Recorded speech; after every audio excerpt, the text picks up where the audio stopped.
I wrote about this in the Discord, but I'm old. I'm officially old. And what I mean by that is you guys know I'm officially old. You've known it. You've been telling me I'm old for like since I was 28 actually.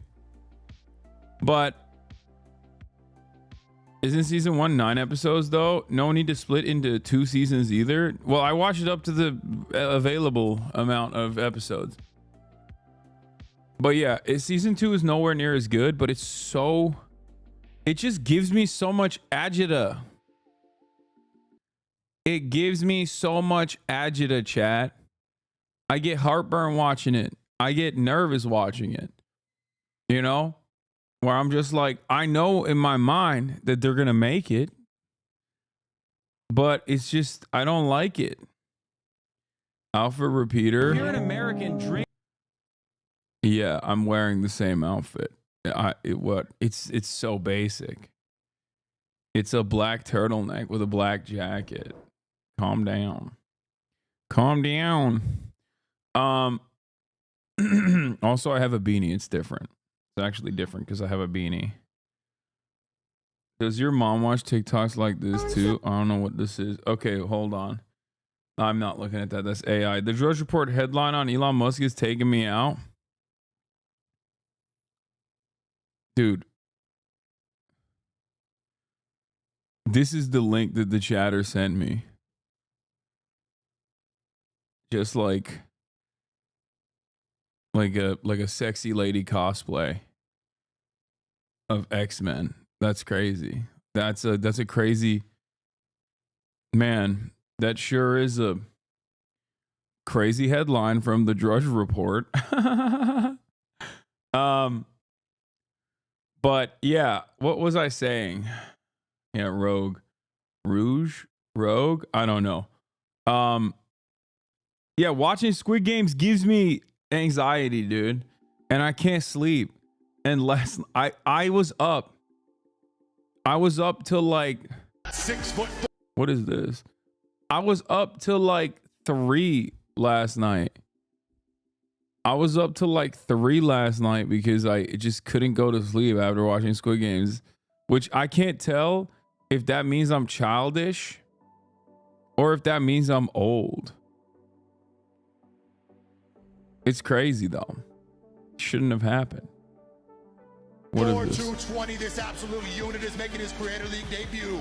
Oh. No matter where you stand, this brother is fair and balanced. Yeah. Give it up for HasanAbi! So your shoulder, nigga. She get real. Whoa. I might swerve in that corner, whoa. Bitch, hold on tight, cause I tweaking this bitch, start letting shit go.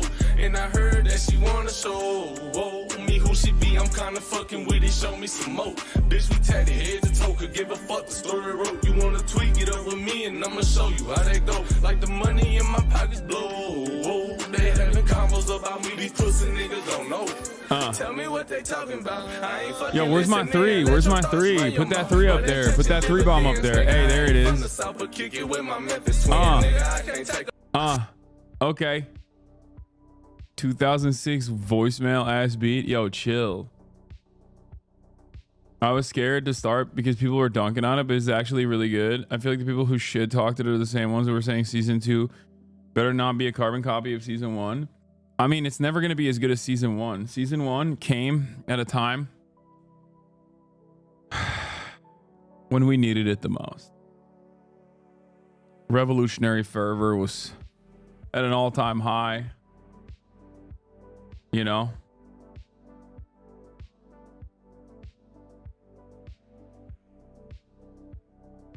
Wasn't Squid Game 1 like... Didn't it happen during COVID too? I don't even know. What is time? Time is a made up construct. I don't even know what time is, honestly. But I feel like Squid Game 1 was pretty decent, even though I didn't like the ending.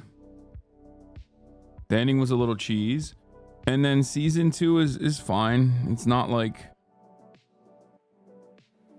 it's not as good as season 1. It's okay. Anyway, Yeah, I woke up early, took Kaya to the park.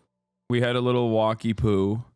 And then I played some basketball, but the problem is it was too windy. The conditions did not permit me to ball my freaking face off. And also, I'm already pretty tired. And I genuinely thought I was close. I was this close to not streaming on a Tuesday. And I was like, I got to do it. I can't do that. I can't do that. What is this? Homeowners Association?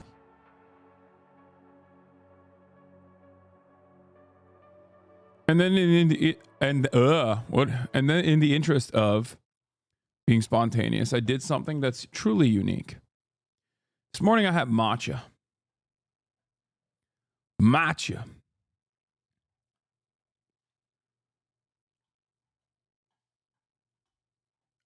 Drink a coffee? I will in a second. Not yet.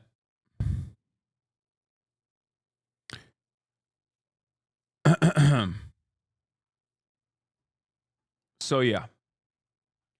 Go take a day off, girl. Not a Tuesday. It's not going to be a Tuesday. I'm not taking a day off in the midst of a Tuesday. A Newsday Tuesday. Put it in lemonade. It will change your life.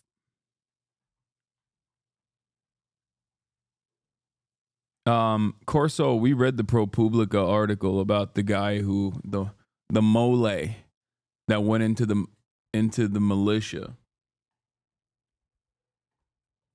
So yeah.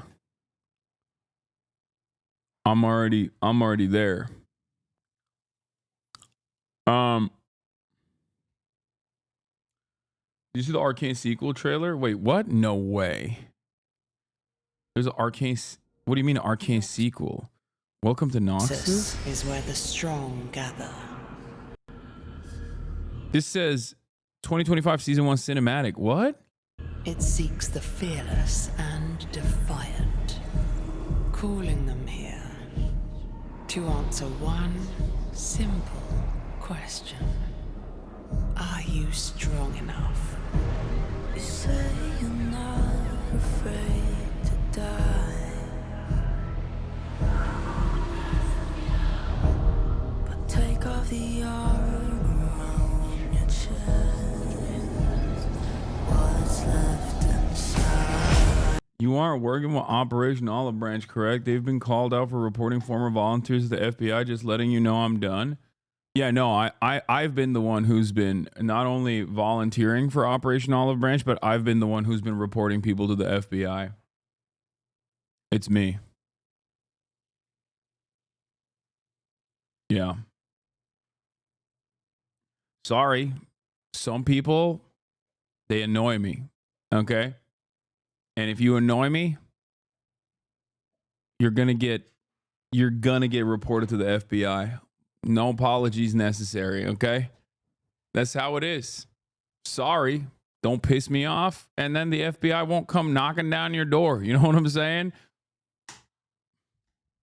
Fair is fair, you know? Susie, if I were in your shoes, I'd be watchful. Okay? Because you might be the next victim. You might be the next person I call up the FBI on and say, moshi moshi. Arigatou gozaimasu. Susie McDoozy. Doku desu ka? I don't know what I'm saying. Oh, I'm delirious. Okay. It's going to be a weird one. This is going to be a weird day today. Let me just blast off first. Mark Zuck moves right, tackling censorship. Trump makes absolutely insane promises.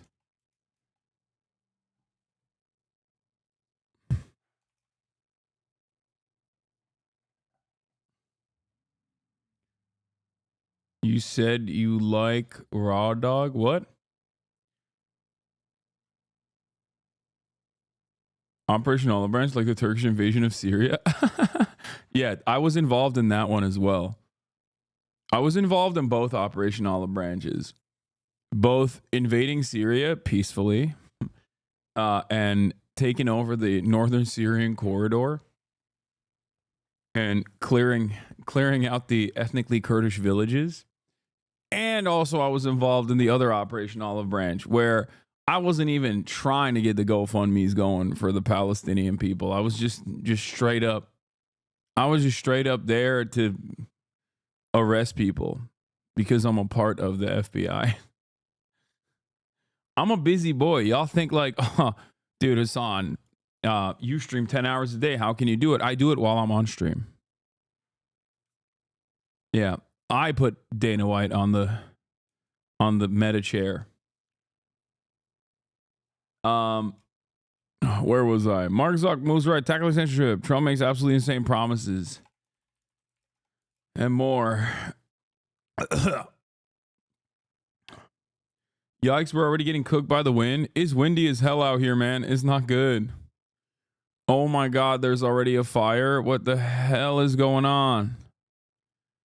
What the hell? What the hell is going on? The Palisades fire is absolutely exploding in West LA and is quickly moving towards homes in Pacific Palisades. Has all the looks of a potential wildland urban interface fire disaster. Evacuate if you're in danger. If you are in danger, and follow all evacuation orders from local officials. There was one in WeHo too. Wait, I'm on fire? What the hell?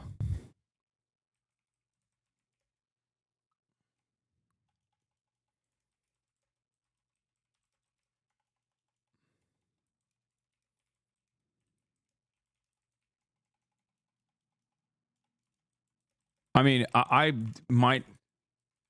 I don't think I'm on fire, bro. I haven't even heard any like choo-choo fire trucks passing by. You know what I'm saying? Does anyone have a blast off meme or not? No, I'm just gonna use this one. Never mind. All right, let's go. Let's blast off. We blasted off.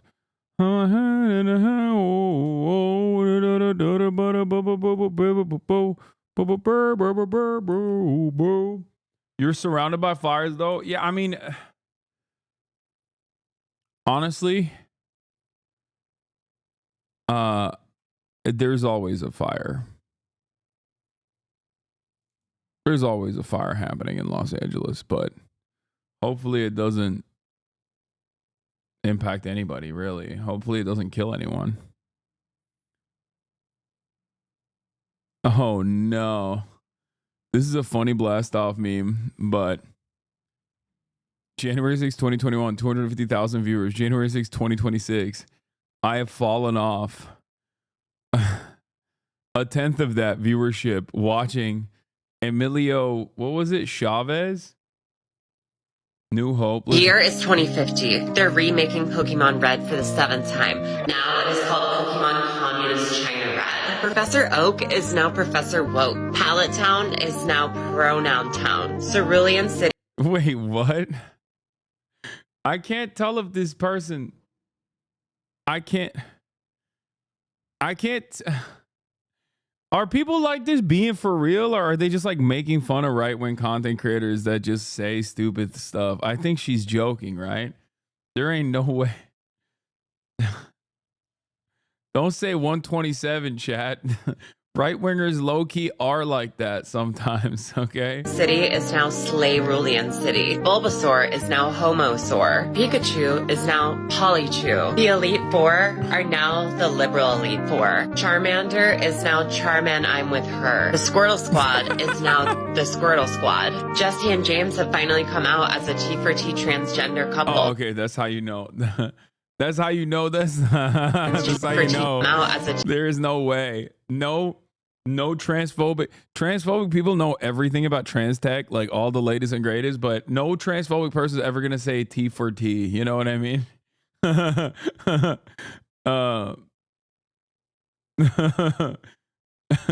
She is trans. Yeah. That's like.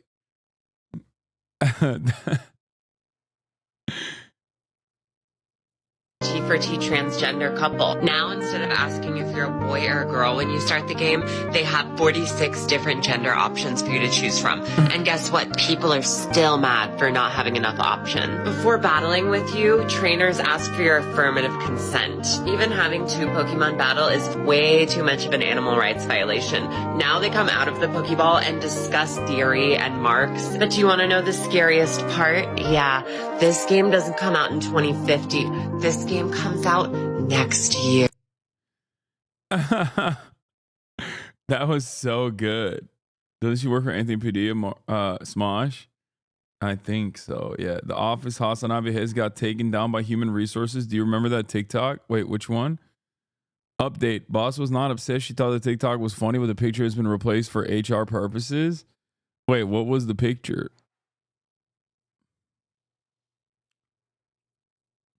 Whose selfie are you cropping? Pretty sure it's a picture of one of the Phase boys. I don't know. It was on my timeline and I thought he looked nice. Damn, Arky got the cut.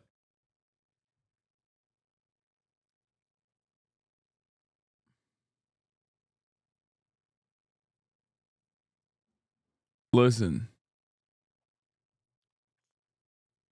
RTX 5090 is a meme GPU. They ruined it with AI. Excuse me, how dare you say that? AI is going to be so much better. I think we should just we don't even need graphics anymore. Let's just make the AI guess what the graphics are going to look like. Why are devs even hiring people to actually why are devs hiring coders? Why are developers hiring people that are illustrators, artists, and whatnot? Oh, this is the TikTok that you posted that got you fired?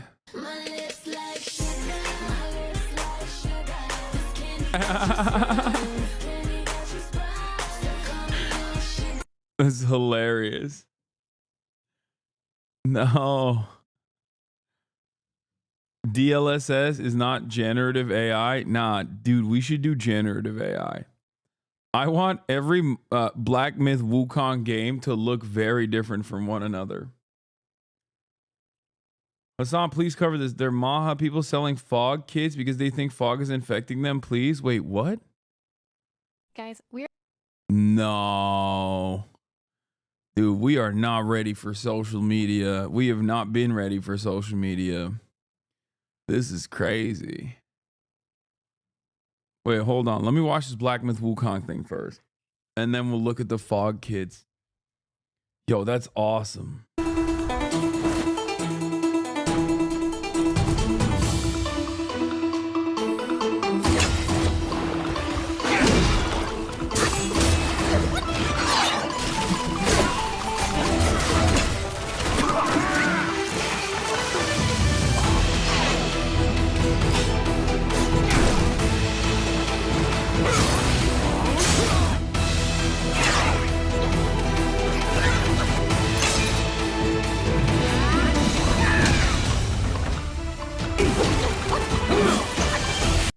You're watching a 60 FPS YouTube video with a bitrate of probably 8,000. That doesn't mean anything.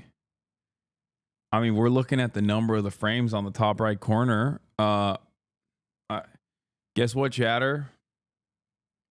My eyes can still see that one, the RTX is on. And my eyes can see on the top right corner how many frames there are.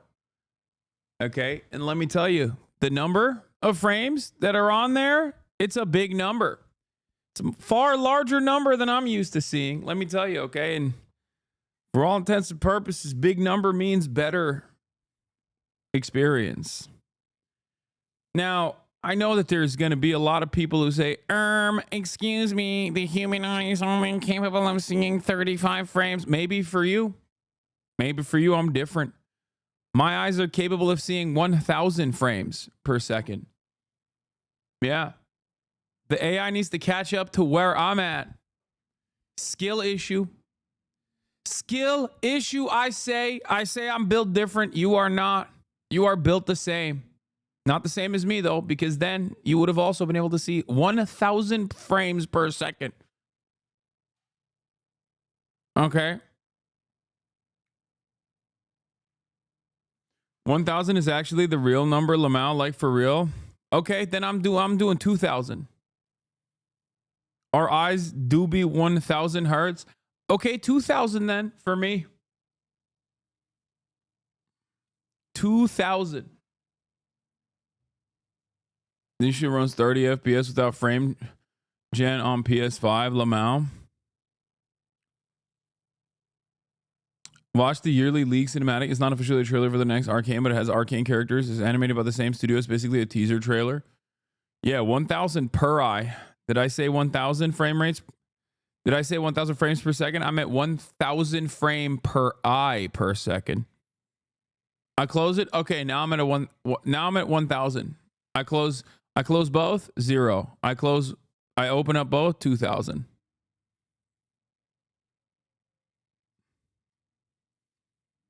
And unlike you mere mortals, I have the capacity to downgrade. Watch this. Click 480p. Okay? That's right. Do you have the capacity to downgrade? You don't. Sometimes I'm seeing too much. I say I've seen enough. Click. Okay? Boom. Put it back up. 4K vision, baby. You know what I mean? It's important to be able to downscale at times. A lot of people don't understand. A lot of people don't understand the importance of being able to downscale your vision. People think, no, I have to see everything at all times. Sometimes there's things worth not seeing. Okay, there's a TikTok about HOA properties, home ownership association properties that I want to see, and then I'll look at the League of Legends video. Look at this shit, y'all. $350 to $400,000. All this new construction shit ain't no good. 5 years down the road, house falling apart. 2 years down the road, you got foundation problems already. 0.5 acres, y'all. $350 to $400,000. Stop buying this HOA shit. Put HOA out of business. If you gonna spend that much money on the property, y'all, shouldn't nobody be able to tell you how many cars you can have in your yard, how your yard needs to be. Hearing the helicopter in the background is giving Russ PTSD. Understand me? Your shit hard enough and fart loud enough, your next door neighbor gonna smell it, and then they call it HOA on you. Then HOA gonna get together and try to put you out your own goddamn house. Make you sell your own goddamn house that you paid all this money for. Understand me? You can't have no big family gathering. That's a jackhammer. It doesn't matter. It sounds like a Russ helicopter. Everybody parking down the street and shit. HOA gonna want to put you out. You know what I'm saying? Stop that shit, y'all, man. We ain't finna be supporting that shit, man. 2025, we stopping this shit, bro. Y'all cut off HOA and all that bullshit, man. Then they want to charge you a fee to be a part of the shit. So you got to be forced to be in the fucking thing. Stop buying these new construction houses. They even got a little blower. Look, he even got a little blower to blow the damn bottle. You can't even get to a big blower. You got to get the little bitty one. Let me show you how this backyard, bro. Boy, got to go. Let me show you how the backyard. Ain't no damn backyard. Ain't even no damn. This son bitch ain't even got a backyard over there.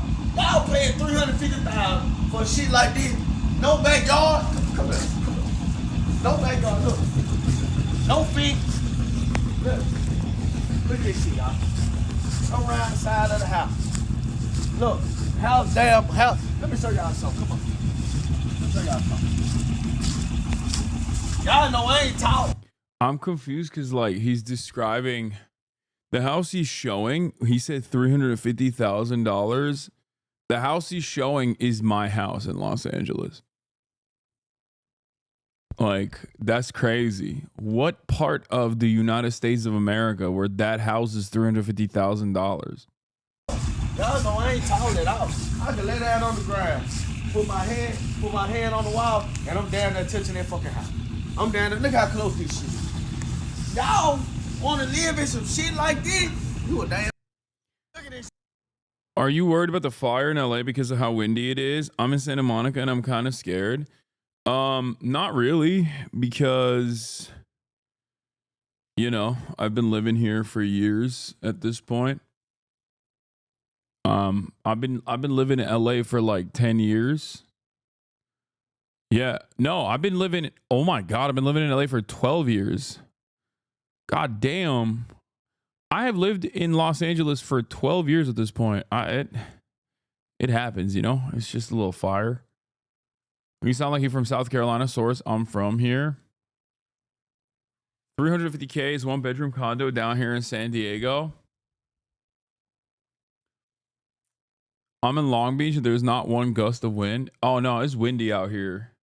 It is windy as hell out here.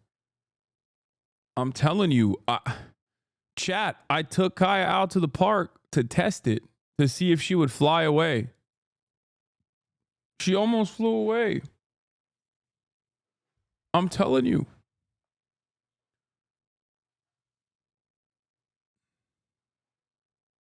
Two trees fell on my street in Hollywood. I mean, that's normal. Yeah. It's windy. It's so windy that she almost flew away. It's just that she's so fat.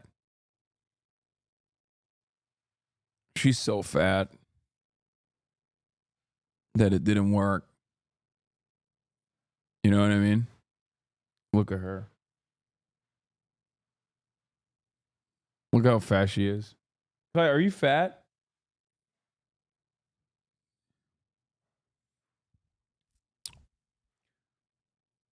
You've been in LA for too long. It's time for you to move to San Diego. Yeah, no, I'm good, man. Thanks, though.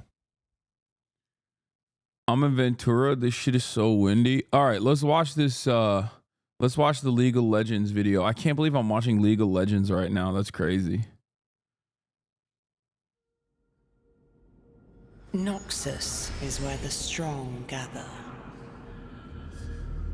It seeks the fearless and defiant, calling them here to answer one simple question.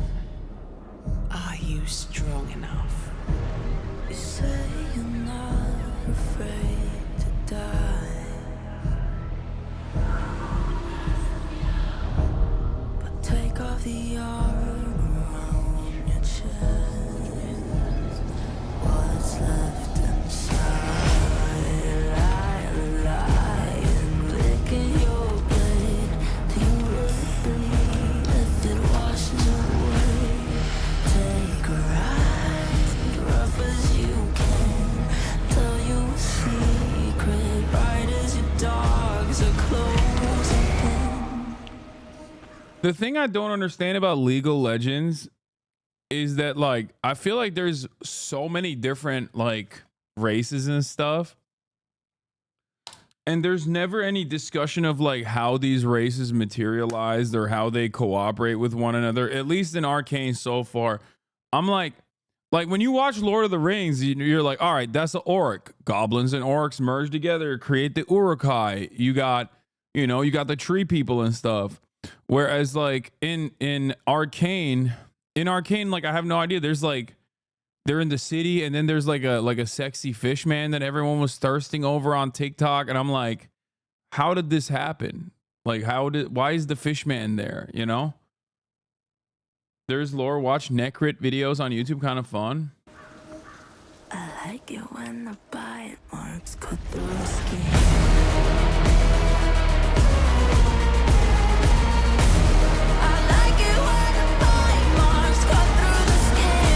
Oh God, the music is so cringe. I'm sorry. I like it when the bite marks cut through the skin. Beautiful music. The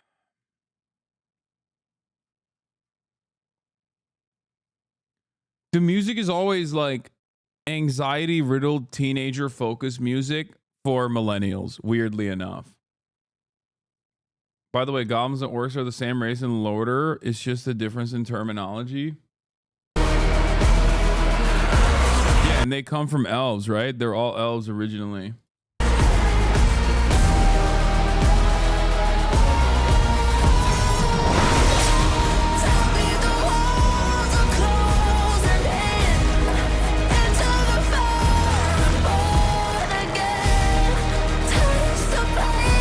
Yeah, people joke about like butt rock or, you know, a Ford F-150 pickup commercial music, but this is the same vibes wise, a chatter said it. I'm repeating it, and you're correct. Vibes wise, this is the Ford F-150 pickup truck commercial music, but for like millennial ladies, I think, and like Zoomers with angst.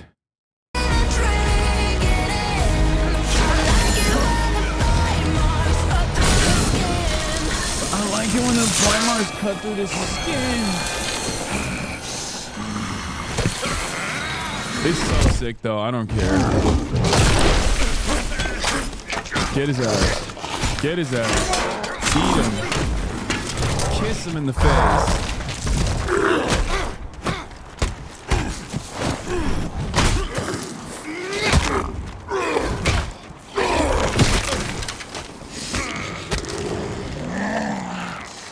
Does he rip it off? Rip it off.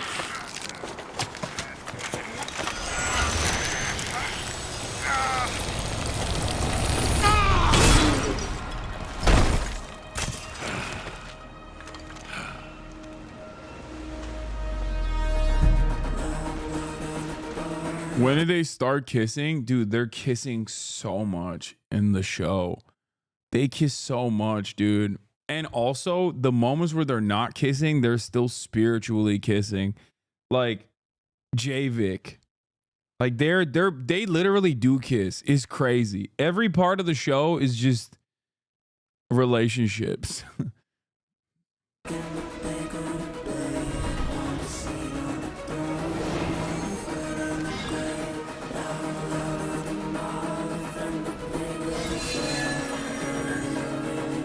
J-Vic is delusion.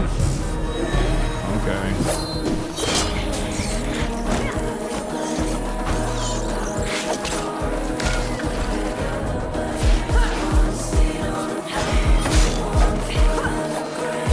This is the most like intentionally / unintentionally bisexual production I've ever watched in my entire life. HasanAbi vindicated. Zoom out. What?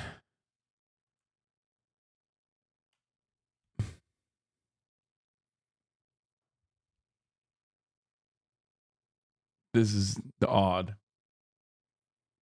Sometimes you don't need to tie these two things together. You know what I mean? You don't need to tie Fox 1 sports drama with League of Legends / Arcane.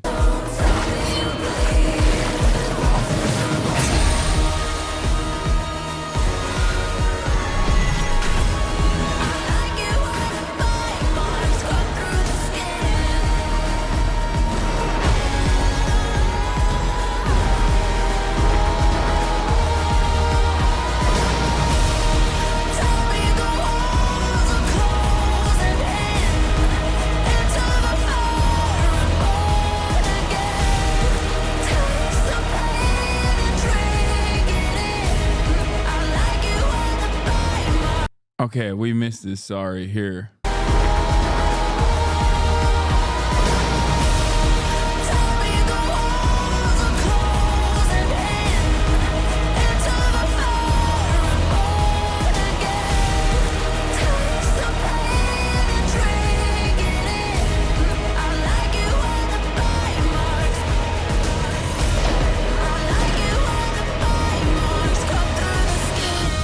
Do you think she likes it when the bite mark cuts through the skin?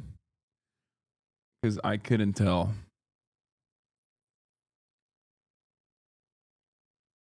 I don't know. His instructions unclear. Yeah, also this is the real meta. If you want to know the real politics, because like people say, oh, Arcane had like good anti-fascist agitated propaganda on season 1, and then on season 2 they just like dropped it aside, and it's like, no, dude, this is what it is about. Season 2, this is what they wanted to. Arcane and the dangers of Snow Bunny mind control. This is what season 2 brought us as far as political discourse.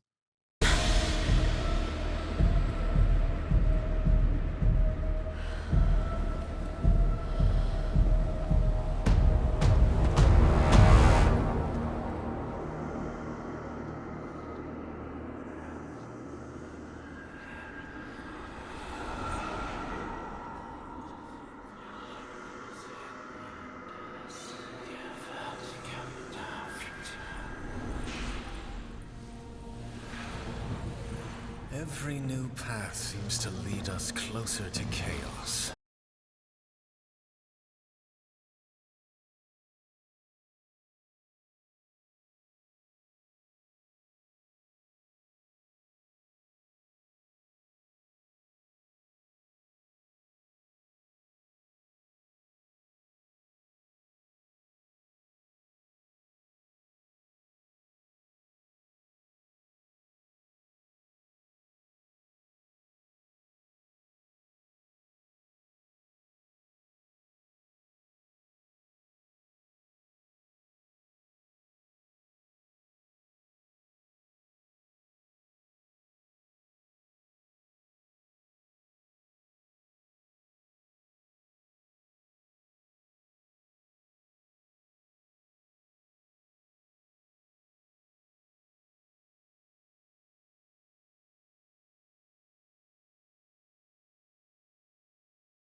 How much will it be for you? $4,500.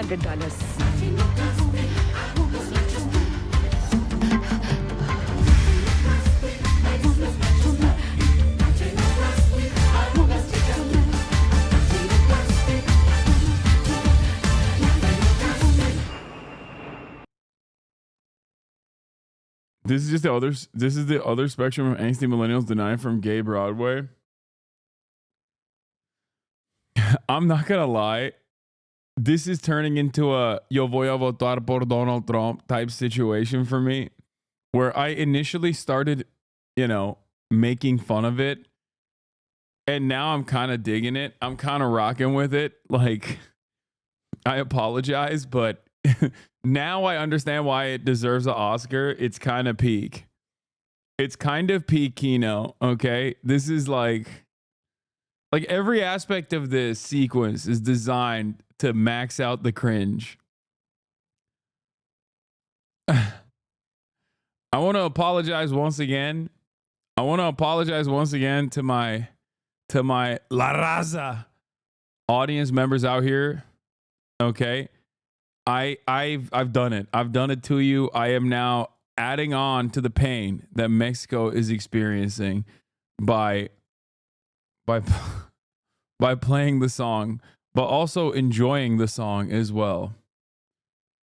Okay.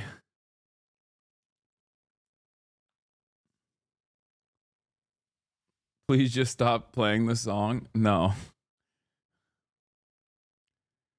I'm just saying, this is. I mean, think about it. I see. man to woman, woman to man, man to woman, from penis to vagina. From penis to vagina. Like, come on, dude. That goes hard, dude. That's like, it's so simple. That's just how it's done, you know? Man to woman, a woman to man, from penis to vagina. Oh, it's so good. It's so good. Why does it go so hard? They didn't need to do it like that. All right. Now, let's get to some real news stories. Obviously, we're going to talk about Jean-Marie Le Pen, French far-right leader known for fiery rhetoric against immigration, dies at 96. I feel like this inbred Nazi didn't just have some le fiery rhetoric against immigration and a lot more, but, you know, cool title. They could never just be like, yo, this Nazi died.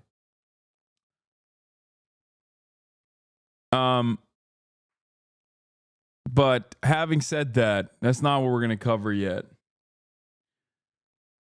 We are going to cover the fog. Okay? We're going to cover the fog. Now, a lot of you have been asking me, Hasan, what's up with this fog? And Cutie Cinderella thinks that the fog is not just a regular old fog. The fog, as a matter of fact, did Themacia send a playlist, by the way, chat? The fog actually is smart dust. Okay? It's smart dust.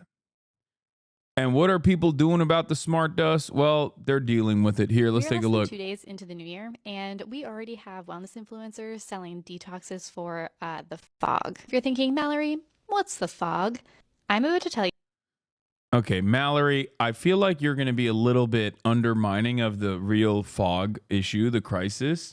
And you are going to regret asking. So in various locations around America and in Europe, there is a lot of fog. And folks online are reporting that after coming into contact with Fogwid24, conspiracy theories about the fog across certain states engulf social media. this fog, they are experiencing mysterious illnesses, flu-like symptoms, and in true conspiratorial fashion, this has led folks to believe that this is not regular fog. This is in fact what they have labeled Fogvid24. And as you can read down here, many are theorizing that the fog is actually a chemical attack, a bioweapon testing, and of course, aliens. I swear wellness influencers or like... I'm not kidding. It just all... It's... I know we talk about peasant brain, but I think in many instances it's also about like Americans being so incredibly like... They just think they're so important.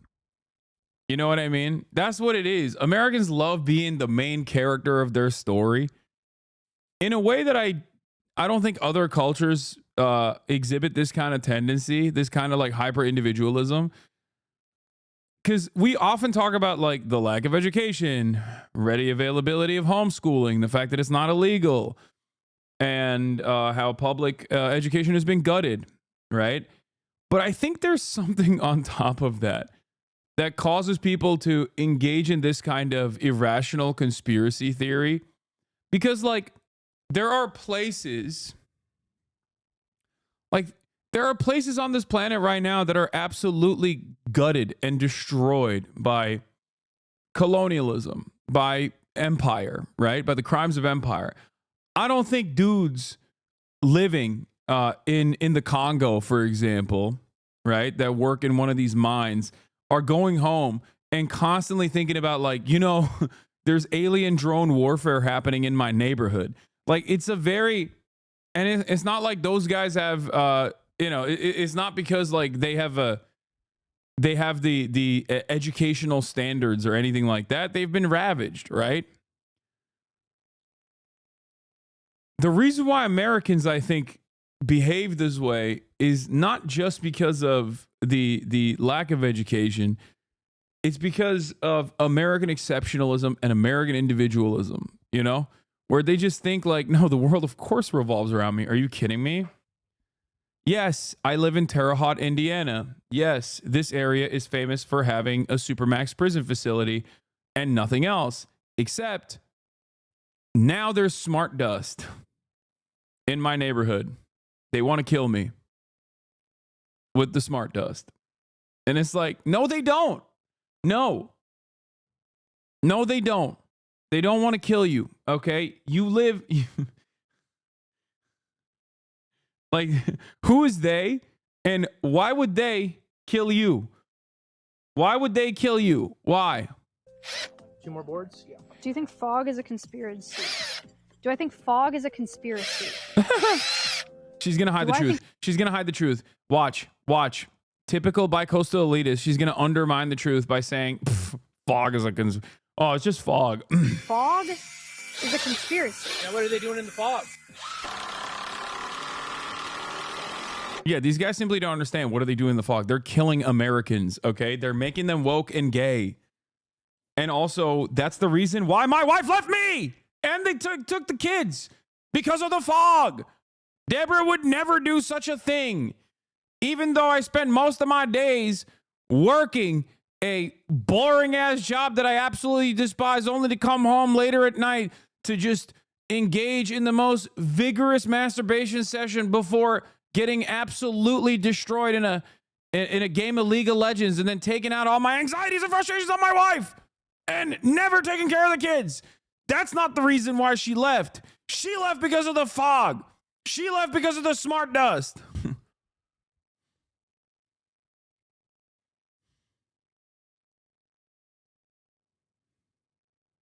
God damn.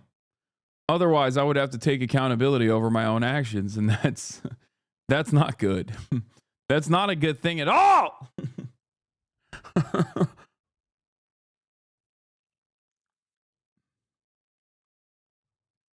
What do you mean by that? Like, it's not real? I keep seeing that shit everywhere. Dude, if you're seeing fog is a conspiracy everywhere on your socials, you're cooked. That's the pipeline, baby. You gotta reset. Guys, this is the last one on this side. Slay. All right. Well, she moves on from it. She said that's the pipeline and you're cooked, because she's obviously a liberal cat lady. Okay. Liberal cat lady. Hello. She literally has numerous animals. Okay. She's such a cat lady. She's moved on. She's elevated from cats to sheep, goats, birds, otters, ferrets. Come on. Duh. This is the future JD Vance wanted to avoid. Of course, she's going to lie, ignore Hasan thirst talks, get fog TikToks instead. Oh my God, that's right. That's right. She's actually Cutie Cinderella. This is what you did to yourself. Okay? All of the HasanAbi thirst talks that you did not show support to as my friend, okay? You should have done that, because you're supposed to be my friend. You're supposed to hit the thirst talk videos with a like and support and be like, "Oh, that's cool. That's my podcast co-host. There goes my podcast co-host," right? Instead of doing that, guess what you did? You said, not interested. And then TikTok looked at that and went, what's the opposite of HasanAbi thirst talks? Fog conspiracy theories. Yeah. HasanAbi thirst talk daughter or fog talk son is the real question. And many of you have made the right choice. That's why you're here. But some of you also make the wrong choice and then are led astray. Anyway. All your female friends hate your thirst talks, and all your male friends hype them up and have them ready to go. I know. Anyway, let's get back to this fog situation. Like detox. Fog situation is crazy.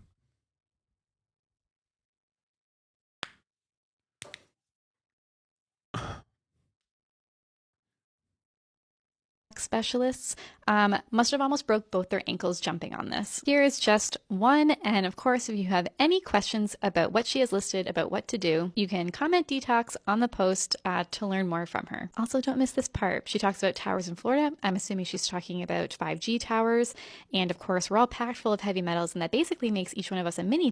It's so cool that they just like add on new conspiracy theories onto the previous conspiracy theories. Even though every single one gets debunked, they just don't hear it. They go, la, la, la, la, can't hear you. And then they just like add on to it. And it's basically this massive tower of conspiracy by the end of the day, by the end of the year. You know, it's amazing. Yeah, they're lore crafting. It's cool. It's cool. Like they went 5G coronavirus towers, and then coronavirus was fake. The vaccine makes you autistic and gay, and also makes you have involuntary muscle spasms, involuntarily spasming onto some penis because you're gay now, and also now the fog, and it's all nanomachines. Yeah, and the only solution is this disgusting moss-colored drink I made. You have to buy it on the TikTok shop. It's not FDA approved because we obviously hate the FDA. More like FD gay. They also want to make you gay. Turns out everyone is trying to make me eat penis. Why is this? I'm fighting against the urge every day of eating penis, okay? Because I drink my green gunk. Tower, and this fog may contain particles that help the signal move, which of course means that we will all become depressed, angry, fearful, or doubtful of God and the promise of health, wealth, and abundance, except if you buy her detox. There's also this next wellness influencer who sets the entire stage for what the fog is, why you should be afraid of it, and why you should buy her detox. Has anyone else noticed the insane fog that we've been experiencing lately? Or has anyone else been sick leading up to Christmas, sore muscles, sore... Famously, when there's a lot of travel happening in the holiday season and people are congregating slammed into areas with terrible HVAC practices and also no masking whatsoever in public spaces where people are sick, there is a thing called flu season that happens. You're just describing flu season, like getting sick during the holidays. I feel like that's a very common meta, you know? Like imagine looking at the most normal process and being like, excuse me, it's obviously not the flu because that would require me to take it seriously and take precautions if I was feeling a little bit under the weather. And that would cause me to re-examine everything. And I'm not going to do that. It must be because I'm a very special gal. I'm a very special gal living in one of these like boring, banal, gray, cookie cutter starter home, homeowners association neighborhoods where the walls are paper thin. And guess what?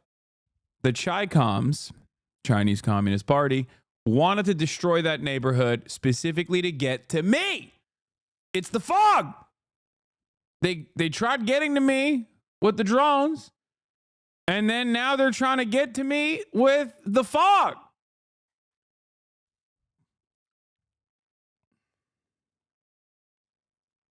Sore throat, flu-like symptoms, anything like that? Or that the skies were looking a little bit funny leading up to Christmas as well? What?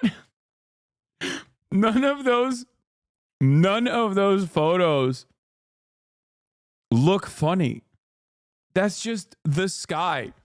You posted photos of the sky as planes are flying in the sky. You're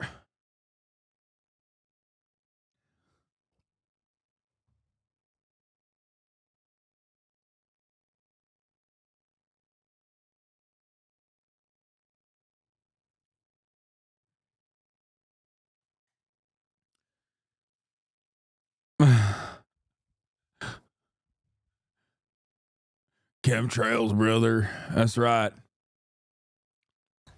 So there's a new theory going around, FogVid 2024, explaining that the fog really... Bro, these people will believe anything but COVID or the flu. At a certain point, you got to be like, damn, dude, like you're intentionally avoiding the truth. Okay? Like, what do you mean FogVid? What are you saying? You're so close. You're so close to it. You're like, nope. I chose to arrive at an entirely separate conclusion that is utterly devoid of material reality.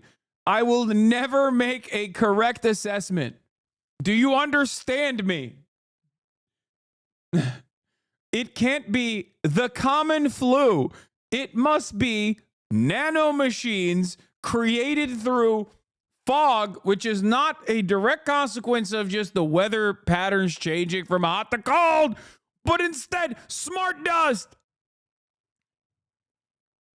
This is a multi-trillion-dollar operation. And guess what? You know where they're using this multi-trillion-dollar operation? Lo and behold, my backyard. We don't even have a grocery chain that sells fresh produce in a 4-mile radius. But you know what we do have? Nanomachine fog. I live in a food desert. There is no public transit. I rarely ever go to third spaces because there's nowhere to congregate. There's nowhere to talk to other human beings. So I, basically fantasize about socializing with my fellow man by being online all the time and hallucinating. That's where I'm at, though, because I'm God's special child. Even though virtually everyone and everything has left me behind. You know who hasn't left me behind? Governments. Governments that are chasing me. Governments that want to kill me with nanomachines. Why are they doing that? I don't know. Because I'm the most special boy that has ever existed. Duh.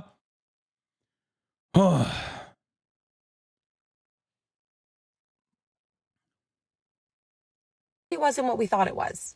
Now, I don't know about you, but I know that they've been spraying us like bugs for years now, and I believe that this is just yet another experiment to test some sort of virus on us. There's a reason why my family and I did not get this fog vid and why we have not been sick in years. That is because terrain is everything. We detox ourselves every single day to remove any heavy metals or environmental pollutants that we are unwantedly exposed to and support the body in their removal.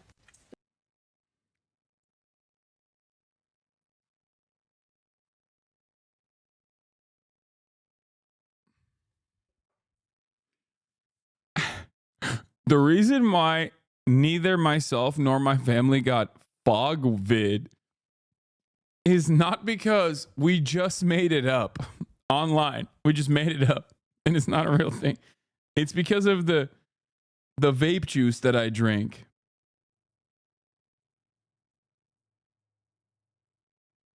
And you can also save yourself as well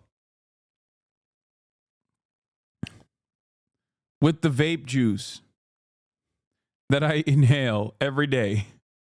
The world is getting scarier and scarier, and you need to have this in your back pocket to protect yourself. Those tinctures that she just showed you, I have seen all over Instagram and TikTok for so long, but they have predominantly been sold as a parasite cleanse, except now they're also a fog detox. A lot of the narratives in the wellness industry shared by wellness influencers have and will continue to piggy off conspiratorial thinking. They're the perfect pair. They're the perfect marriage. They both lack nuance. They both... RFK #1 fan and basketball terrorist Kyle Kuzma was also talking about the fog recently.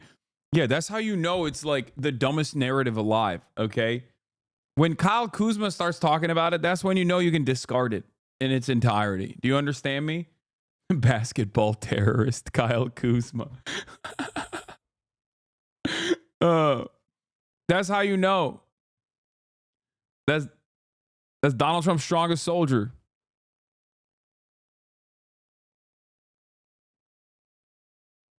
What's happening here?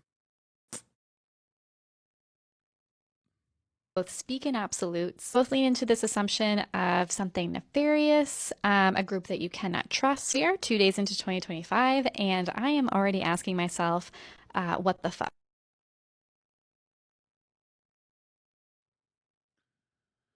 Yeah, of course you're asking yourself what the fuck, because you don't want to know what the truth is. Anyway, speaking of society becoming deeply unwell, here is our next president.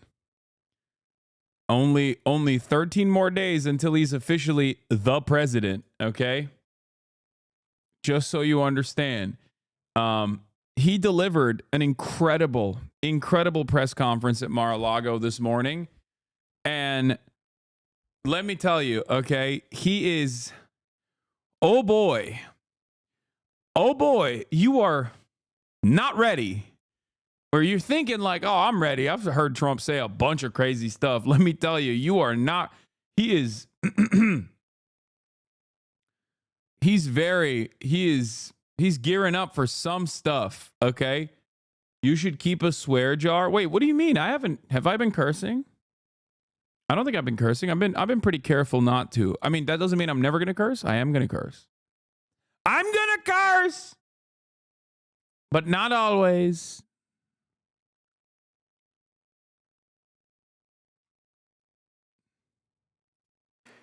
Very respected gentleman.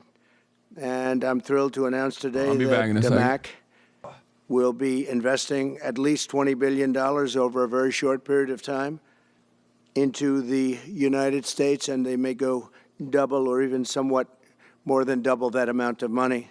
It's a great thing, and I believe he will say that he's doing it because of the fact that he was very inspired by the election. They wouldn't do it without that election, I can tell you. A lot of people wouldn't. You saw last week where we have somebody who's going to go from $100 to $200 billion, and we have many other people, and we'll be bringing some of them out. Some of them like to do it somewhat more quietly, and some don't, and they feel so strongly about the country that they want to let people know about it. But it's an honor to have such a great investor investing in our country. The investment will support massive new data centers across the Midwest, the Sun Belt area, and also to keep America on the cutting edge of technology and artificial intelligence. He's very big into the data centers, and that's going to be a very hot item in the coming years, as you know, with AI. In particular, the first phase of the project will be in Texas, Arizona, Oklahoma, Louisiana, Ohio, Illinois, Michigan, and Indiana, those places. And Hussein, I'd love you to come up and say a few words. Thank you very much. Thank you. Thank you. Thank you, Mr. President. It's been amazing news for me and my family when he was elected in November. We've been waiting 4 years to increase our investments in U.S. to a very large amount of money. We are a company operating in more than 20 countries around the world. We have delivered more than 45,000 luxury units and another 45,000 in the pipeline. In data center, we are in 10 countries around the world, in Asia, Europe, and Middle East. And we're very, very excited now with his leadership and his open strategy and policy to encourage businesses to come to U.S. For the last 4 years, we've been waiting for this moment. And we're planning to invest $20 billion and even more than that if the opportunity in the market allow us. But at the moment, we're planning $20 billion in data center, catering for the AI and cloud business for the hyperscalers. Fantastic. Thank you, Mr. Great President. honor. Thank you very much. So nice. And that man knows what he's doing. He knows. So, Hussein, we're going to work with you and make sure everything goes smoothly. We have powers that haven't really been used in terms of environmental. If you invest over $1 billion in the United States, we're going to give expedited reviews to everybody because everyone's afraid they're going to come in and get caught in the quagmire, which is very prevalent in the United States, unfortunately, the quagmire of environmental and various other regulations and rules. And I made it a point of telling people if you invest $1 billion or more, and we'll do this for people with far less too, but We guarantee it. We're going to move them quickly through the environmental process. Sometimes people held up 12, 13, 14, 15 years. I saw it with plants in Louisiana where I got it approved in literally a week. They were through the review in 1 week after spending 14 and a half years trying to get it, and they were going nowhere. It was a terrible thing. So I've been a victim of that myself over the years, and I think I know all the games and all the tricks that are played, and much of it is... Why is he not talking about the fog so far? He's talking about all this stuff, but like, why not the fog? What is he hiding? What is he hiding from us?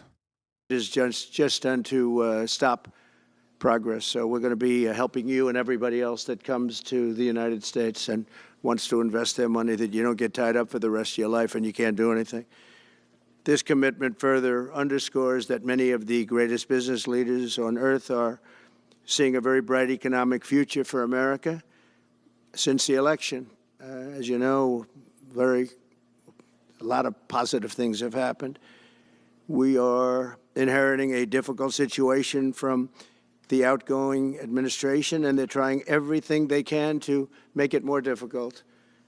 Inflation is continuing to rage. Can you please try to not say God's name in vain as well? Oh, that's a good one. Good one, chatter. And interest rates are far too... Yeah, okay. Let's dial it back a bit. Why don't we? Okay. Let's dial it back a little bit. Too high. And I've been disappointed to see the Biden administration's attempt to block the reforms of the American people and that they voted for. We had a landslide election. We won every swing state. We won the popular vote by millions and millions of people.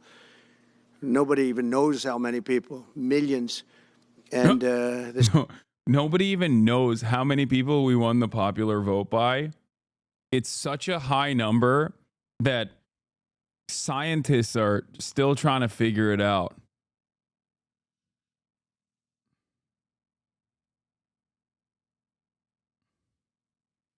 Nobody knows, though.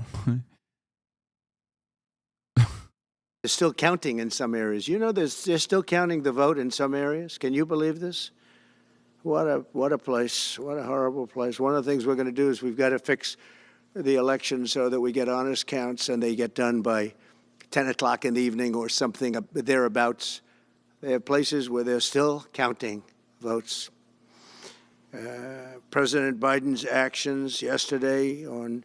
He's going to fix it. There's no need to count it ever again. That's why I laugh when people are like, well, since Trump is going to be a lame duck president because he's a one-term president, and I'm always thinking to myself, are you sure about that? I thought we weren't going to have a need for elections any longer. You know what I'm saying? Like, it's a one and done type situation.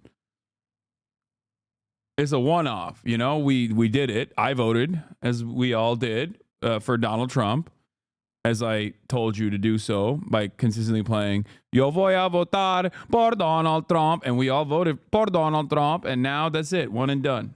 It's king time now. America must restore the monarchy. Offshore drilling, banning. Bro, you're so libbed up right now. What? Yeah, I am. I'm so libbed up, I've decided I'm voting for Donald Trump. That's the maximalist liberal position, is like... Offshore drilling will not stand. I will reverse it immediately. It'll be done immediately. And we will drill, baby, drill. And we're going to be drilling in a lot of other locations. And the energy costs are going to come way down. They'll be brought down to a very low level. And that's going to bring everything else down. That's what caused it to go up, along with the ridiculous spending on the Green New scam. All this money, trillions. Yeah, it was crazy when we did the Green New scam. It was crazy. Remember when we did the Green New scam, dude? And hamburger was made illegal. Nandre was right. Yeah, never mind. This guy's anti-Semitic as hell. Told me he voted for Trump because he made his house cheaper. Disappointed in you. Hasan. Oh, freaking drink regular soda, man. Just because of the sparkling water rant. Of dollars, it's like throwing it right out the window what they're doing. And they're trying to spend so much now. They're just taking money and giving it to anybody that wants it for any project at all if it's certified under the Green New Scam. And they don't work, and it's too expensive. Oh, damn. That's a great one. I hate how he doesn't call it the Green New Steel. I think maybe there's a positive, too positive of an association with Green New Steel. Maybe that's why. Because it's like, oh, it's a steal, you know? Like, that could be positive. Like, oh, it's basically a steal. You might as well do it. That type of situation. That's why he's saying Green New Scam. Even though I do like Green New Steel. But I guess it's also kind of close to Stop the Steal. You don't want to confuse these guys, you know? They don't have a lot going on up there. And, you know, they told me that we're going to do everything possible to make this transition to the new administration very smooth. It's not smooth because they're doing that. They're playing with the courts, as you know. They've been playing with the courts for 4 years, probably got me more votes because I got the highest number of votes ever gotten by a Republican, by far, actually, by a lot.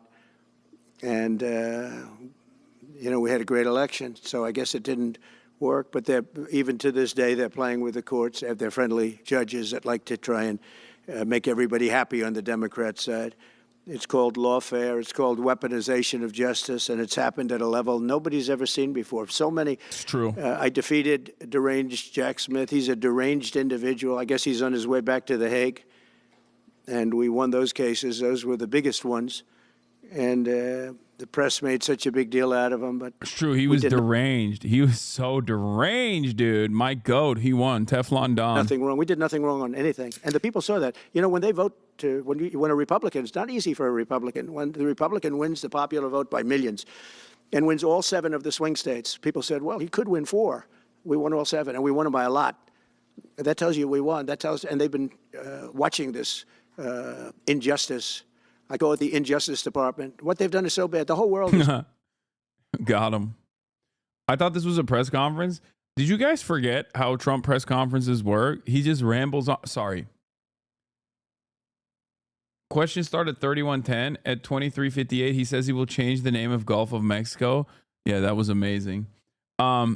This is how it works, chatters. You forgot he weaves for an hour, okay? He talks about how he won the election by numbers no one has ever seen before. Okay?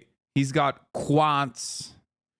They're using the Hadron Collider to do computational processes no one's ever seen before to find numbers that do not exist in the textbooks to figure out what the margins of victory look like for me. That's right. Quants. We're using AI to try to figure out the tremendous victory. They still haven't been able to count it. Is so tremendous. Just watch that. And it took work, but it got me a lot of votes because when explained, I mean, we have a judge in New York who's a very crooked judge. I'm under a gag order. I can't even talk about aspects of the case that are the most vital aspects. I'm under a gag. Do you know that I'm the president-elect of the United States of America? I'm a former very successful president. We had the greatest economy in the history of our country. We had borders that were sealed and beautiful. Everything was good. We had no wars. We defeated ISIS. We had no wars. Now I'm going into a world that's burning with Russia and Ukraine, with... Mr. President, you said you defeated ISIS, and yet there was a ISIS-style attack on the first day of January. What's that about? Israel, you took a look at that attack on October 7th, the attack on Israel, with the horrible way they got out. Not the fact that they got out. I would have been out before them, but we would have been out of Afghanistan with dignity and strength as opposed to looking like a bunch of fools with 13 dead and many, many badly, horrifically injured. Nobody ever talks about them. No arms, no legs. Nobody ever talks about them. Oh, my God. Did Biden bring back ISIS? Oh, my God. Oh, my God. I figured it out. Brandon? Dark Brandon said, for my last trick, I'm bringing back ISIS. Oh, my God. Yusuf Al-Bidan. Yeah. Outrageous, leaving. On his way back, he restored the Islamic Caliphate. I will undermine it. Billions of dollars of brand new military equipment that I bought in the hands of the Afghans and specifically the Taliban. It's the group. And we were doing very well. We would have been out. We would have been respected. I think it's one of the reasons it was so badly handled, that withdrawal, where people are jumping onto airplanes, falling off the sides of airplanes when they're 3,000 feet in the air. And nobody's ever seen anything like that, the worst. And because of that, I think Russia went and attacked Ukraine. When they saw that, they said, these guys are incompetent. They don't know what they're doing. But we know what we're doing now. And that's going to all end. And we have a great military. I defeated ISIS. As you know, we're in no wars. I just finished a couple. And we got also our soldiers guarding Syria and Turkey. We're in the middle. We had 5,000 soldiers there. Would have been gobbled up with two armies. We had one army, 300,000. We had another one, 500,000 or 600,000, getting ready. We had 5,000 people in the middle. I said to a general, how do 5,000 people do in that case? And the general just looked at me and said, not well, sir, not well. And I took him out. And you know what happened? Nothing. I got criticized. I saved 5,000 lives, actually. And we did a great job, and we're going to do an even better job because now we have a tremendous amount of experience. We have people that I can rely on. But the 625 million acres, people can't realize. It's like the whole ocean. Take an acre. You know, an acre, you have a house on a half an acre, on a quarter of an acre, or an acre. If you have an acre, you have a big deal. Now you multiply that by 625 million acres. It's like, feels like the whole ocean. And that's our strength, you know. People can say we manufacture, we don't manufacture. The thing we have oil and gas more than anybody in the world. And we're going to have more of it, too. But they took away 625 million acres of offshore drilling. Nobody else does that. And they think they have it, but we'll put it back. I'm going to put it back on day one. I'm going to have it revoked on day one. We'll go immediately if we need to. I don't think we should have to go to the courts, but if we do have to go to the courts, you know, they try to be sneaky. They go in and they sign. Remember, this is a man that said he wants the transition to be smooth. Well, you don't do the kind of things. You don't have a judge working real hard to try and embarrass you, because I did nothing wrong. By the way, I did nothing, absolutely nothing. What do you mean? First of all, I don't think Brandon has any control over anything. He barely has control over his own bowels, okay? Let alone like district court judges and the way that they're operating currently. That's number one. Number two, virtually every part of the legal battles that Donald Trump withstood and won, they're all packing it up. They're all packing it up. They're all like, yeah, my bad. Actually, we were wrong. We were wrong to come after you. My bad. It's all packed up. It's done.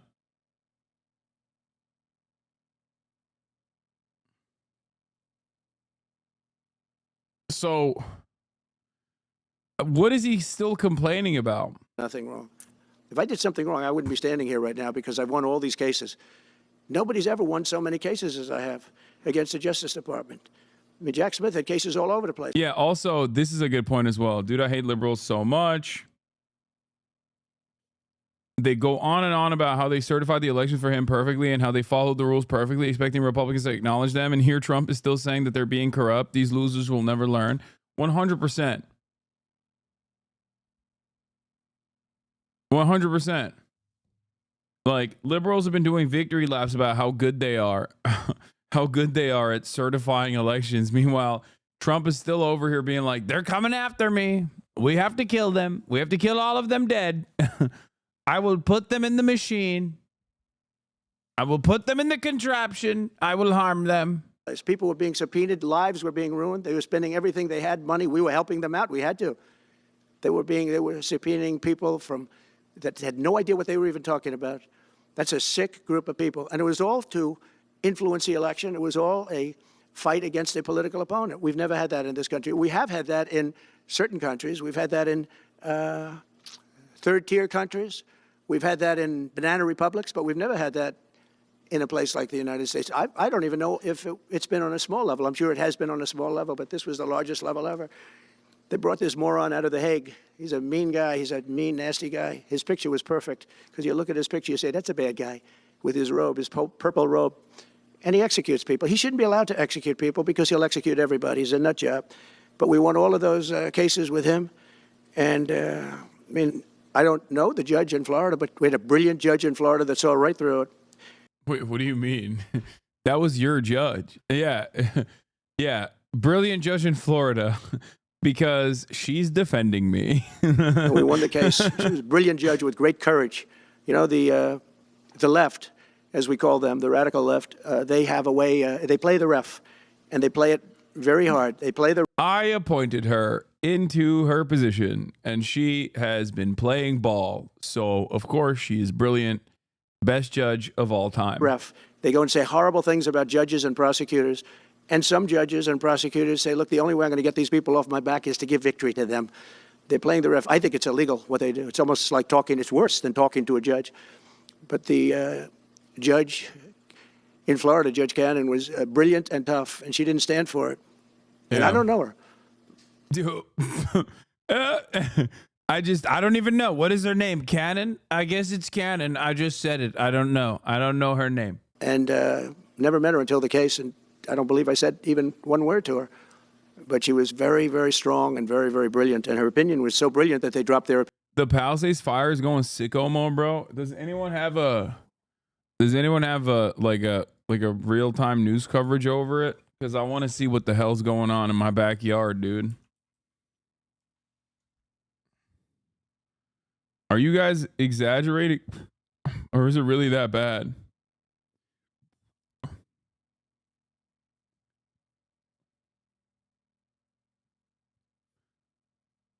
Wildfires break out in Southern California. Oh my God. Wait, why is there no audio?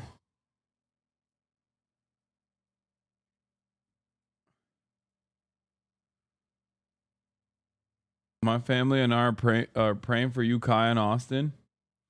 Okay, this is like, oh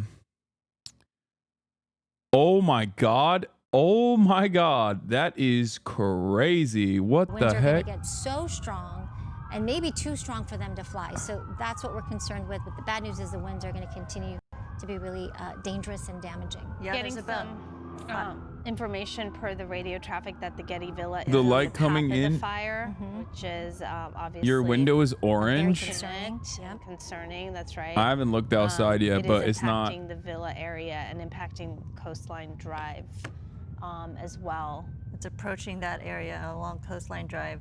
And as you were mentioning, Maria, there's about 5 hours left of daylight when you think about it.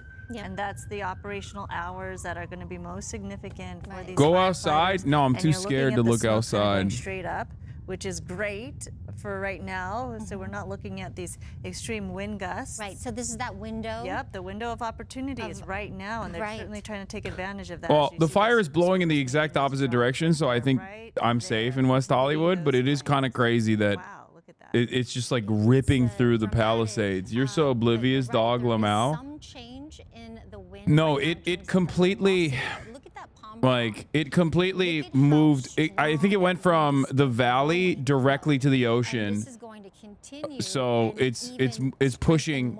Here's the live fire map. Let's take a look. Hold on. Clocking in near 60, 70 miles an hour. There's some. Never mind. There's other places where there's fires going on as well, but to be gusting near 85. So we're talking about hurricane force wind gusts here, and that can just spread the fire and of course those embers. This is not the best map. I mean, it is the best map, but like it's nerdy. I need better visuals to understand. Bro, that $1 million house is your house, right? Yeah. Of this fire, we're getting reports of spotting on both sides of the Palisades Drive area. So it is going further south toward the shore there in the ocean. So please stay alert. If you're we do have Haley Winslow right now with us. Hey Haley, let us know where you are and who you're with and what's They have a mandatory evac in the Palisades right now, according to the LA Fire Department. If you're near the Topanga State Park, just down really from the Getty, it looks very all the way ominous. up to Santa Monica. The traffic was insane trying to get here, gridlocked. And I've got a very dear friend on the line right now, Eric Robertson, who is trapped in the fire. Whoa. I've got him on my other cell phone on speakerphone so he can describe look what's at the going plane. on from his perspective. He's been sending me videos. We're having a hard time getting them in. Eric, what's going on where you are? Well, we're in the middle of the Palisades. Chat, this is where West Hollywood is, okay? This is where the fire is. And the fire is blowing towards the ocean. So around us on one side is just billowing smoke. We were standing about 100 yards away from where the fire started. Right when it started, we were out for a walk, and the flames were 30, 50 feet tall.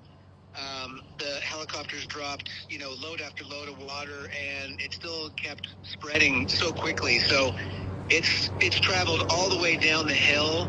It's crossed Palisades Drive, which is close to Sunset Boulevard, near the PCH. It's our only exit, and there's a car on fire down there. One of our neighbors tried to drive down. They were turned back because the road is surrounded by fire. So we really have to stay put for now. The fire isn't immediately upon us, but it's really close, and it's pretty scary. Okay, yeah, they're showing your video. Dude, imagine you're a fish and you're chilling. All of a sudden, this big-ass plane comes in and just picks you up and then dumps you on top of a fire. All of a sudden, you're charred tuna, It's crazy. It's been gridlocked, and we're hearing now that the Getty Villa is being impacted. They're about to evacuate Coastline Drive, and people are basically having to abandon their cars because they're not able to drive through.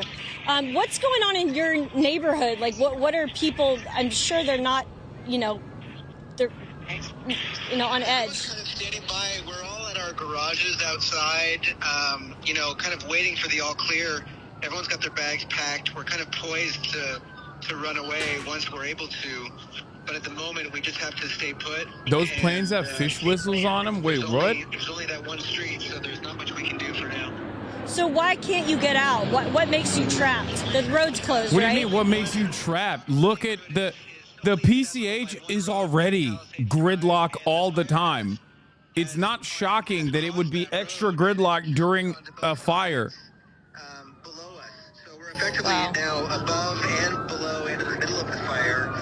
Wow. So we're getting evacuation orders from the city, but we can't comply because the road is shut for now. All right. Well, be really careful. Thank you very much. I'll call you back in a little bit and check on you guys. But yeah, thanks, Eric. Bye. So there's Eric Robertson. He is right there in the middle of it, in the thick of it. And you can hear the sirens. I mean, it's nonstop. I mean, police driving on both sides of the road. Everyone's pretty much driving like a maniac when you can finally move. And yeah, again, the sky just very ominous out here. You can't even see the Santa Monica Mountains at all. And I know Maria's probably kept you very well updated with the weather, but the winds just in the last 40 minutes, I've seen 35-mile-per-hour wind gusts, and it's looking like overnight tonight and tomorrow, it's going to be like 65 to 70-mile-per-hour winds. So this is only the beginning. This isn't even the peak of this monstrous Santa Ana wind event that we're hearing could be the strongest of the season. Araxia? This shows how Maria's massive standing it right is. next to me, and she was just mentioning how up top the winds are even stronger. Yeah. So you're reporting this at the surface, and you know that up at the higher elevations, it's going to be gusting now closer to between 60 and 80 plus miles an hour. Captain Eric Scott was saying how the conditions out there today are so bad that we have to go back to, he was saying, even 2011. Was the last time that we saw the dynamics in place. At least the all the billionaire Palisade conditions. homes are burning. Brother, I don't know how to explain this to you, but it's not just rich people that lose their lives and their homes in this process. It's going to be quite difficult for you to comprehend, I know. But it's usually the really rich people that can avoid the worst of the worst. And it's almost always the normal folk and poor people that actually get cooked in this process. Like, I'm reminded of the time where Kanye West hired a private brigade of firefighters to basically create a security perimeter around his house. Soon, but this is just such a hard situation for so many residents there who are under that evacuation order, trying to leave, perhaps can't because of the traffic, but where are they going to go on foot? You know, that's Not the big far. question, right? How far can they go, and who's going to help? So you can tell that You know, it's probably like the last resort. Okay, great. So I think our photographer Armando connected us with this gentleman. Hello, sir. Can you hear me? Can you hear us? If you could speak into the microphone. The microphone. Maybe. There we go. Hold the microphone up to your mouth. Hold the microphone. There you go. I don't hear anybody. Yes, we hear you. Do you hear us?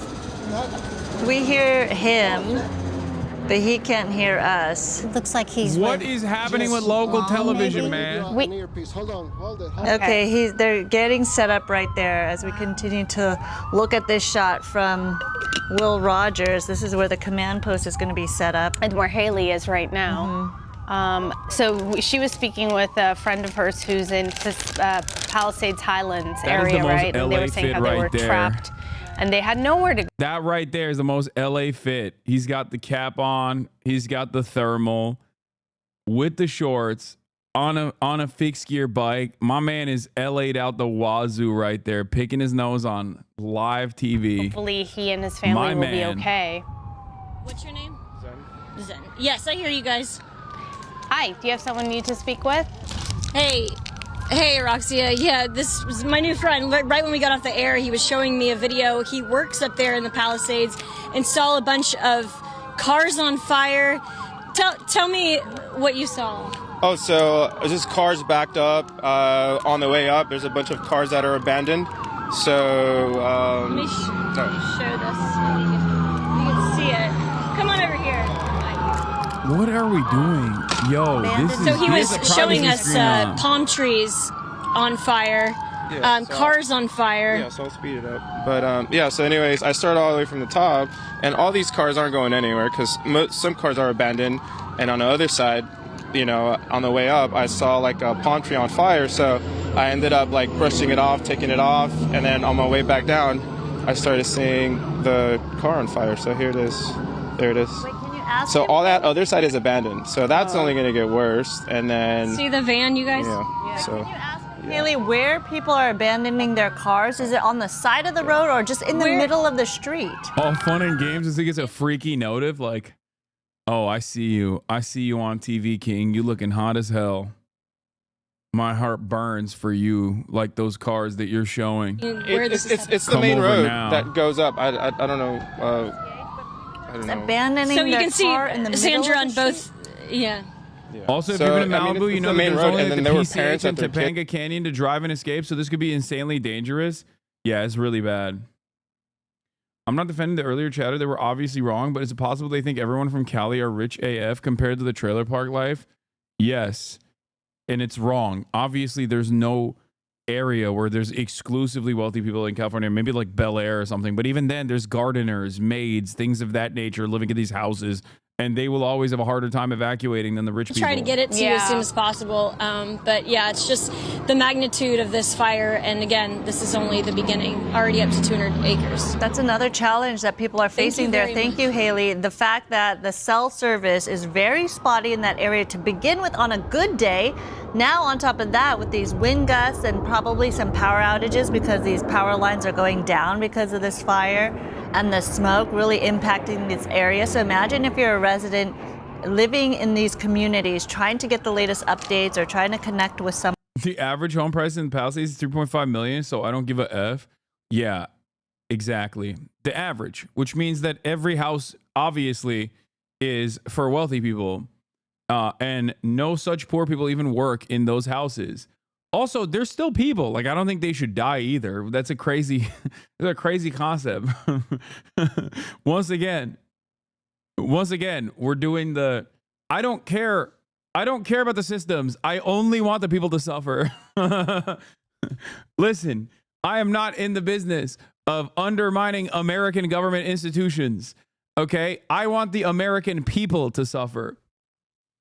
It takes like this. It makes people hate this community chat. Sometimes you got to pretend like you're in a room full of humans.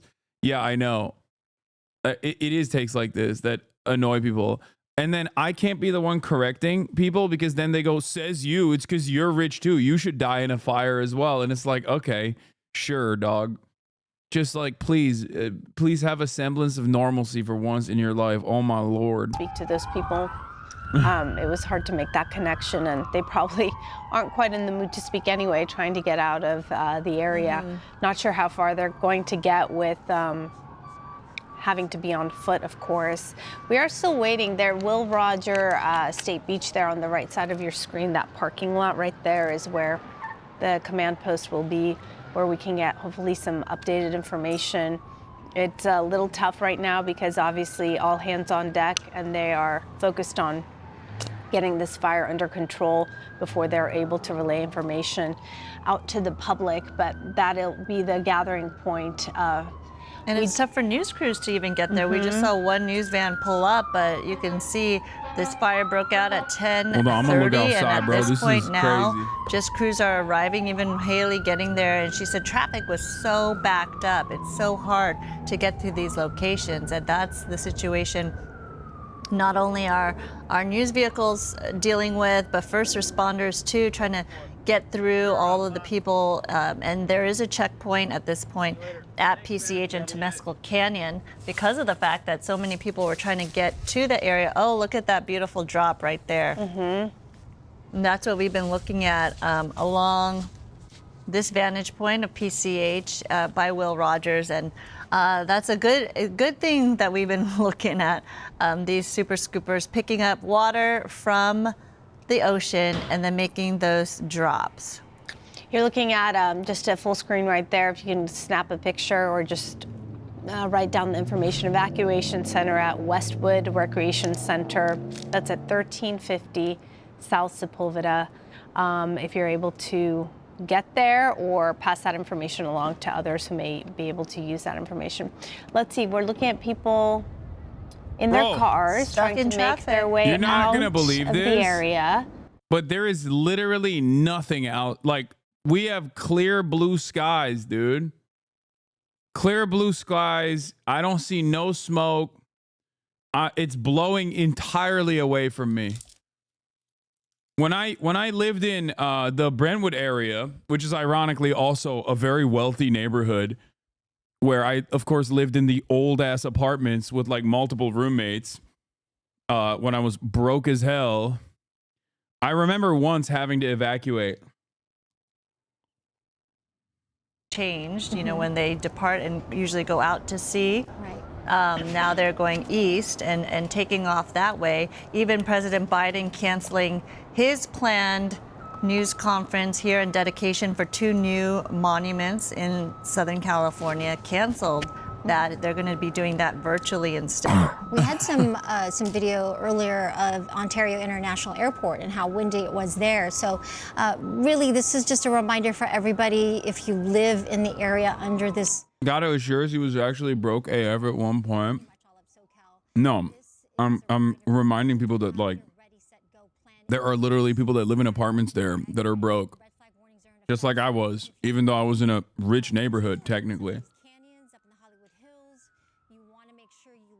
Parking restrictions, and if you're at home, you want to turn your car so that it's ready to go. You want to reverse in so that you are ready to go when or if that time comes for you, especially around this area here in the Palisades, Santa Monica, Malibu, just downwind of this fire.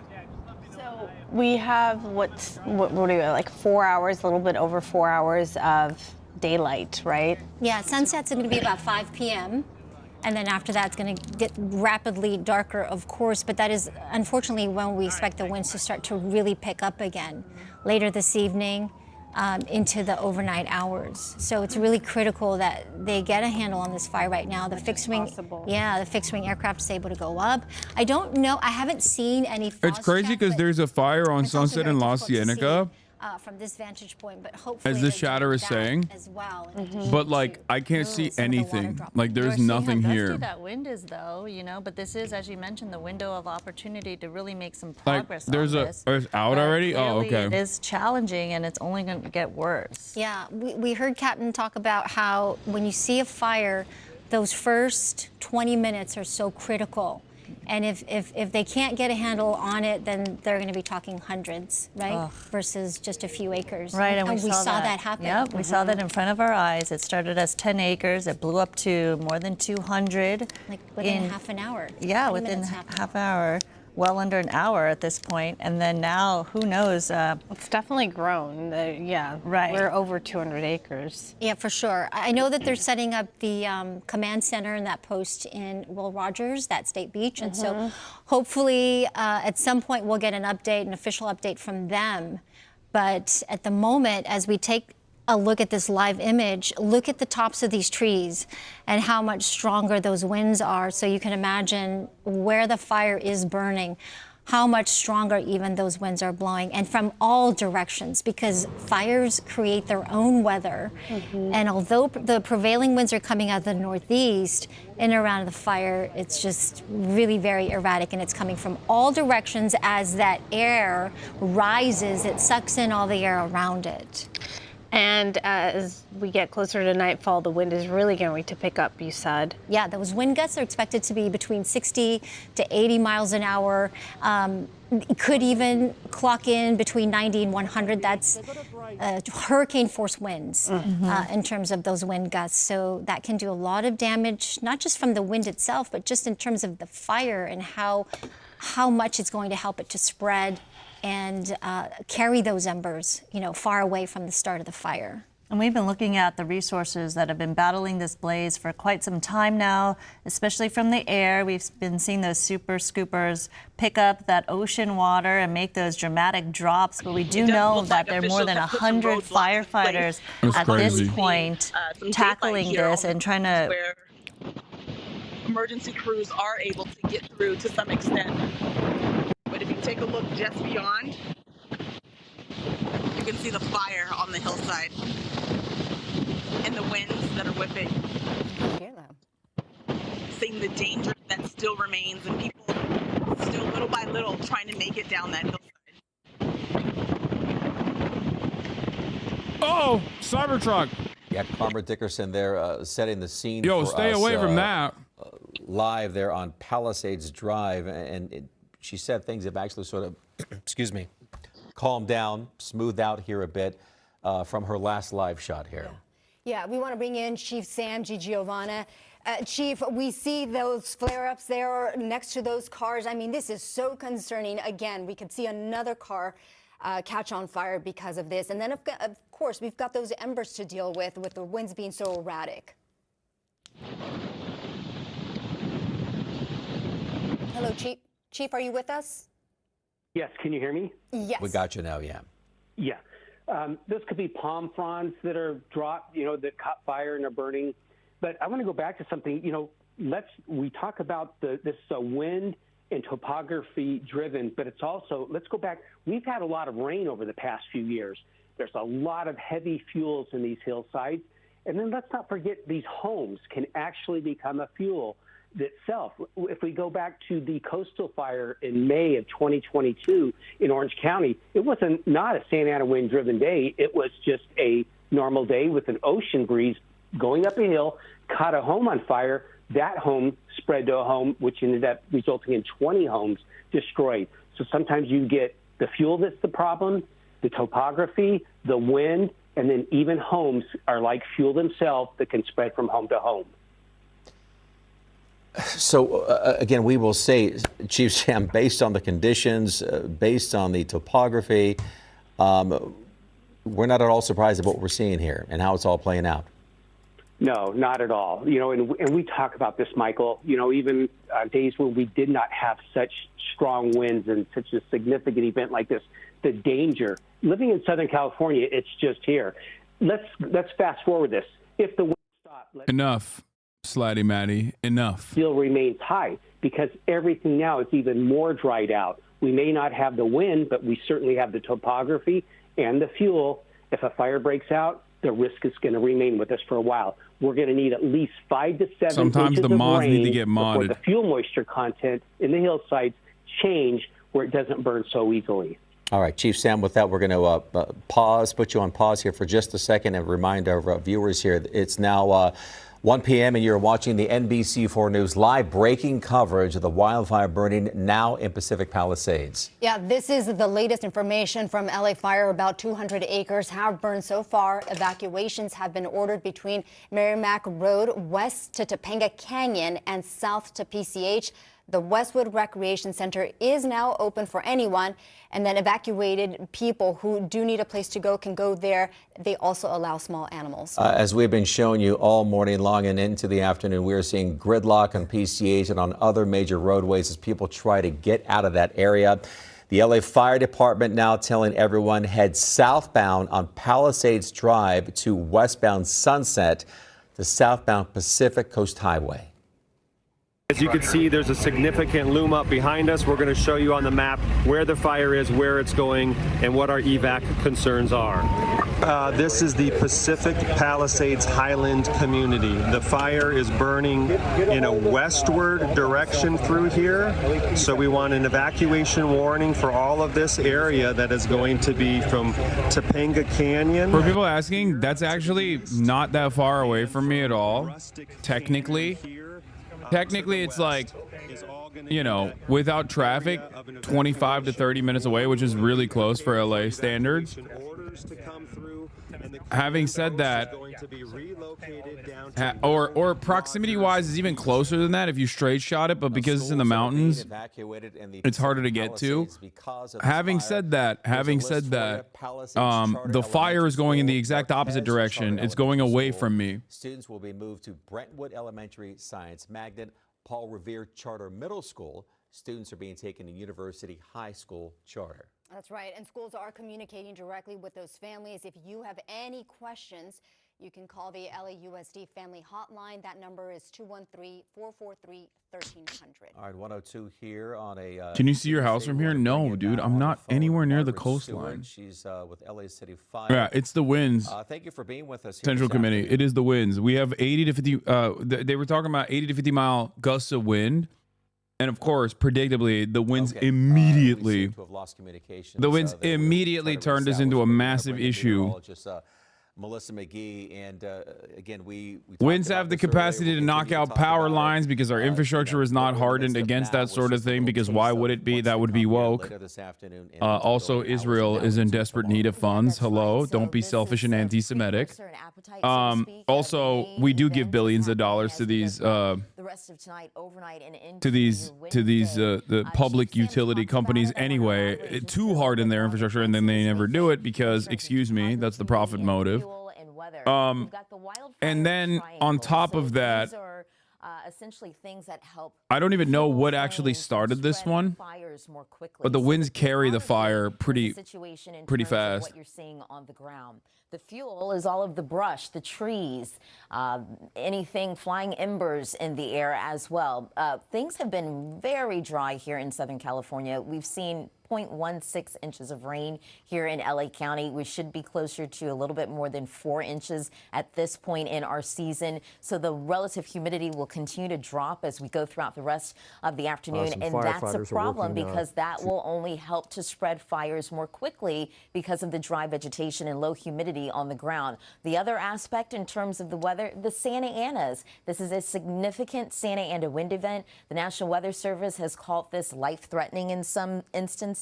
It's also said this is particularly dangerous. The third time they've used that type of language this season. So in terms of fires and the way fires spread more rapidly uphill. You've got the rising heat from the flames rapidly preheating the fuel further up the slope, causing it to ignite more quickly. So for every 10 degrees of slope, it doubles the speed of the fire.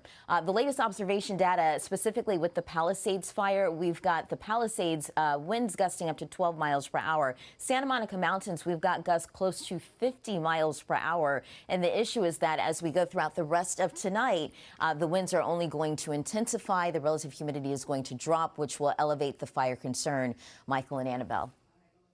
Much for that. We want to touch base now with NBC4's Alex Rosier. He's live. It's pretty crazy, what are you dude. seeing? Who are you with? What information do you have for us now? I don't have IFB. Hey guys. There's only been one time where I had to evacuate. There's only been one. What we're seeing in this neighborhood. There's only one time where I've ever had to evacuate, chat, and that was when I was with Fish back in the day when I was living in Brentwood. But that was like, I think it was like a fire that was in the vicinity, but it moved past us. But I still had to evacuate one time many, many years ago. And the way I evacuated was by going to work, basically. I went to work. Anyway. Neighborhoods, and it's starting to happen.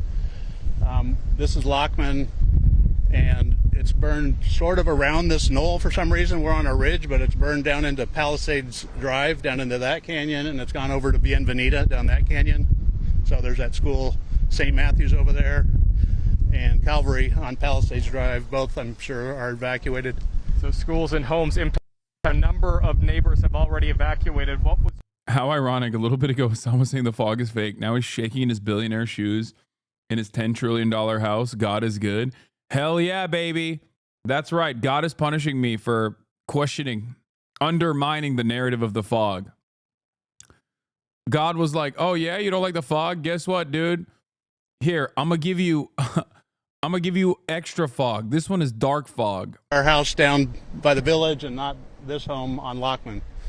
It's been in the Highlands. We lived there for a little while. It's been around, but it's never burned this area. As you stand here, the wind's blowing, the smoke around us. What's going through your mind? It's a strong wind. It's stronger than normal, so that's what drives the fire. There could be an ember a half mile away, and it catches the wind, and it lands over here and starts a whole new deal. I've seen several of them just start out of nowhere. Like a big plume took off over to our right, and it's like, there goes another one. So if something like that were to land around us, we could put it out. That'd be great. But if not, we'll get out of here. Stuart, thank you for your time. Stay safe out there. I wish the best for you and your family and your neighborhood. Take care of yourself. I appreciate that. But we again are here at Lockman and Glenhaven, watching this fast-moving fire, the wind shifting in a variety of directions, smoke around us, and at many times we've seen flames on the hillside so close to several. Seems like a white neighborhood. Oh well, in general. Is this affecting poor people or rich people? Hopefully rich. Yeah, it's okay. It's cool if random people die, dude. And the police department who are helping. This is the woke leftist version of what like liberals do all the time that I get really annoyed with whenever there's like a massive like hurricane or something impacting massive hurricane impacting like a red state. And they'll come in here and be like, well, they voted for this. I'm like, oh my God. What do I have to do? Bludgeon you in the head with empathy? Like, how do we do this? Like, I get so annoyed. I get so annoyed when liberals do this about like red states. And I routinely yell at chat. And it's the very same leftists who would probably get mad at liberals for saying that turn around and go, oh, it's awesome. Like, this fire is not targeting the bourgeois, okay? That's not how this works. What are you saying?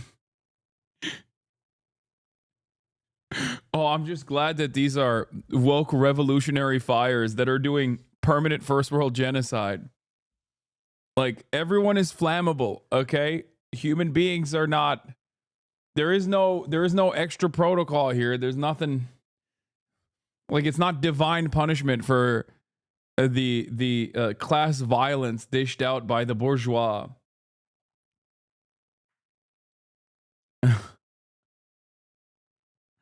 What are you guys saying? And don't come at me. Oh, it's just people. I'm the worst person to clap back against this because everyone goes, it's because you're rich. You're a class enemy as well. It's like, yes, you're right. I should be. Me and my whole family should die in a burning fire, okay, for the crimes that I have committed. Just like those random people as well. And also, just like the people in Florida deserve their untimely demise due to the hurricanes because they voted for it. They voted for the hurricanes. The immortal spirit of Lenin rides on the burning horse of class struggle. What is this? They wouldn't have empathy for you if the shoe was on the other foot. No, my point is like this is something that I get really annoyed by when people talk about with like Florida or North Carolina or like random places where there's like literally just chatters that live there, and other liberals will come into the community and will just say some of the most annoying things, right?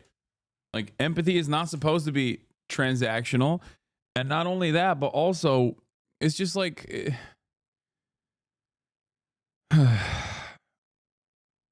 it's just like a silly thing to say. Most people will look at you like you're not a human being.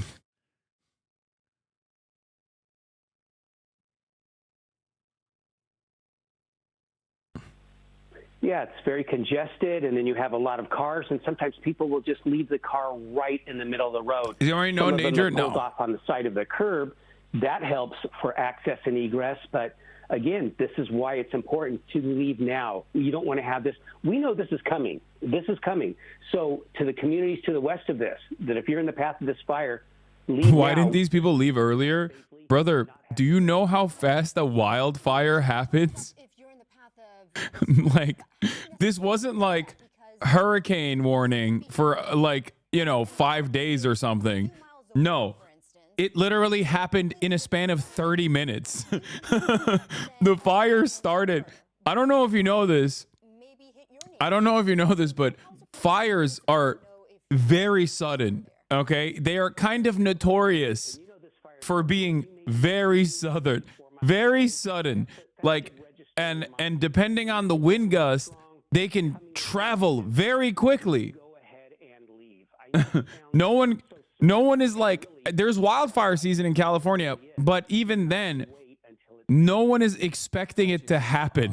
Sadly, a lot of these homeowners are at a disadvantage because this fire broke out. While most Say you live up north without saying you live up north.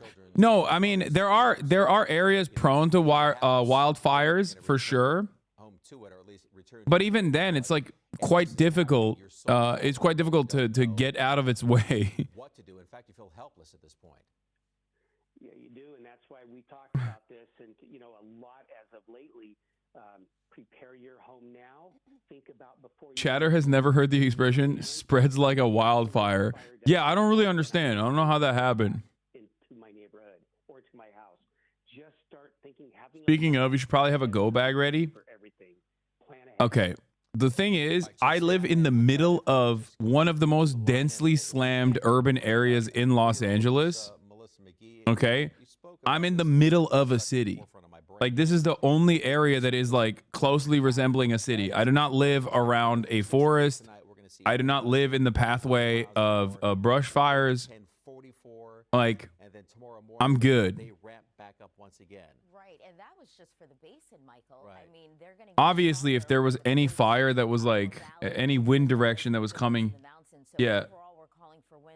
If yeah, there's no leaving. If it comes to you, every highway will be slammed. Yeah, I'm cooked. Winds anywhere from 65 to 80 miles per hour. Some isolated spots in our mountain communities could have gusts. It was first reported like 2 hours ago, and since then, over 200 acres have burned. For chatters who need context, yeah. Dog, you literally have strong winds coming later today? No, we've already been having strong winds. Fire in Portugal trapped and killed 66 people trying to escape in literal cars. Welcome to the moist critical during the Florida hurricane stream experience from chat. Yeah, but it's not even... That's not something that they can do, but this is a reminder for other communities to make sure that they are prepared. Harden your home against. If the fire is coming my way, I'm cooked, literally and figuratively. Okay. Make sure you have that emergency supply kit. Why is there no infrastructure for this? I don't fully know. I mean, I guess like you can do a better job of depending on how this fire started, but like someone could just have thrown a cigarette butt. You know what I mean? Someone could have just straight up thrown a cigarette bud. They've got winds gusting up to 60 miles per hour. And as we're watching the images on the right of your screen, the firefighter tackle the flames of what looks like a structure. Or a gender reveal. Now you're dealing with flying embers in hot spots. So this is a concern, and this is why we say erratic wind behavior, because we're dealing with a specific fire. And on top of that fire, you've got flames that are burning in between those hot spots. You know, Melissa, you talk about these, fire-prone areas and how, preparation and being proactive is key, but we're now seeing wind gusts in these wind-sheltered areas, and we typically don't see winds like this in these areas. So those folks are now at risk to some degree. Exactly. So we're talking about areas like Altadena, Burbank, San Fernando Valley, Beverly Hills, areas in Pasadena that are typically not going to see a lot of these strong winds that we see through the canyons and passes, for example, the Cajon Pass, the Banning Pass. That's an area that is prone to seeing strong winds. Same thing up across areas in the IE, up through Fontana, San Bernardino County, San Fernando Valley, the Santa Clarita Valley. So this is why it's particularly stressful here in Southern California right now, because you've got the winds, and the wind will help to fuel the erratic behavior of the fire. And I'm so glad that you're talking about how long this red flag warning is going to last. We've got it until 6 p.m. on Thursday. Right. So we're seeing these images, live images of the fire here, but this is a reminder for anybody else who lives elsewhere just to be ready to go as well, because yes, it's in this neighborhood right now in the Pacific Palisades area, but it could very well go to the Inland Empire. We could be talking about the Inland Empire, God forbid, later on. Today, right? Or in the OC. I mean, we are talking about so many different areas that are affected by these gusts. Right. So the height of the wind gusts, Annabelle and Michael, that's going to be later on tonight and into your Wednesday. We'll have to wait and see if the National Weather Service extends any of these high wind warnings or wind watches that are posted here in Southern California. But that's where we're anticipating those strong winds, increased wind across our region. On top of that, even when the strongest winds exit Southern California, it is still going to be dry. So that's where that red flag warning comes in, and that has been extended now until 6 p.m. on Thursday because of the Santa Anas, because of the low relative humidity, pardon me. This will certainly help to elevate and spread fires quickly, and we're starting to see that this afternoon. I got one more question for you, Melissa. You got it. I know. You're working overtime over here. But we're here for you. Yeah, you mentioned earlier, and correct me if I'm wrong with this number here, but you said so far we should have at least experienced 4 inches of rain. Yes. And we have not. At least, and this is just for LA County. LA County, okay. Right, so we should see at least 4 inches of rain at this point in our water year. Our water year starts October 1st and it continues on. We've only seen a little bit more than 1/10 of an inch of rain here in Los Angeles. So we've got a deficit specifically of 3.40 inches of rain. The reason that is taking place is that all of the storms this season have been up across the Pacific Northwest. We've been talking about all of that rain and snow in Washington and Oregon, and we're not seeing any of that activity move down here in Southern California. All we need is one storm to change all of that. Yeah. But as of now, it's been months, at least 6 months, where things have been dry here in LA County. All right. All right. Melissa, as always, we're going to keep you on deck here. I'm here for you. All right. Thank you. We appreciate that. All right. We want to bring in Chief Sam back here. Chief, Melissa was talking about this plan, this Ready, Set, Go plan.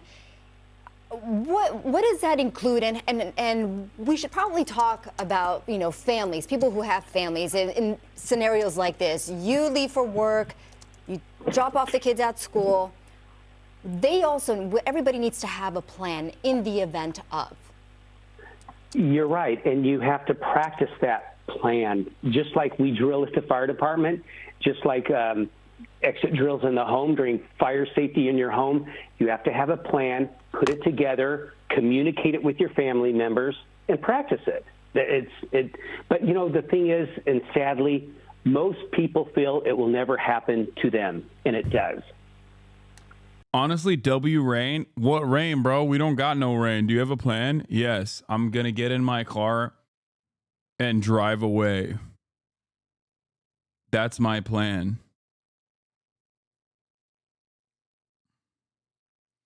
Chatters, if you're not on the path of the fire, you should stay home to leave the roads open for evacuees and emergency vehicles. Yeah. And by that, I mean, I'm going to get in my car and sit in the traffic until the flames erupt and kill me. Can you see from your house? No. I keep periodically going outside. Chat, it's wind patterns, wind patterns, wind patterns. Wind direction has basically been pushing the fire towards the ocean. I'm outside of the way of the fire. Technically, it's like not that far away, but it might as well be in an entirely different planet. Like there is normally in previous wildfires, like at least, you know, you can feel it in the air. Everything turns orange. It's weird. None of that. It's clear right now. It's 70 degrees and sunny and clear in West Hollywood. F the car. Don't you have a bike? No. I do have motorcycles. I have my brother's motorcycles. Technically, I have a Triumph and a DRX. So if I wanted to, I just don't know how to bike. But if I wanted to, I have the DRX that also has, I have a DRX with a saw kit in the back. Like a electric with a chainsaw on it. Because Murad is a sawyer. As in he sometimes rides out and clears brush and like debris from like I guess he like volunteers to do stuff like that. You have a DRX and Colors of a Socialist? Wait, what? A DRX? It's like, what? Am I saying the wrong thing? It's like the entry-level dirt bike. What are you talking about? Maybe I'm saying the wrong thing? Isn't it? Sorry, I misunderstood. Yeah, it's... Yeah, no, it is. It's like a DRX is an entry-level dirt bike, chatter. It's pretty sure it's like yeah,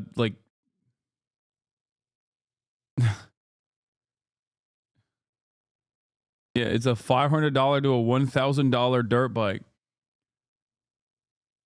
But I might not have a DRX. It might be a DRZ maybe, because I don't think it's a $1,000 dirt bike. I think it's more than that. I think it's like a $2,000. Yeah, it's a DRZ, which at its base, if you buy it new, is $7,000. I'm pretty sure it's a DRZ, but they're also cheap.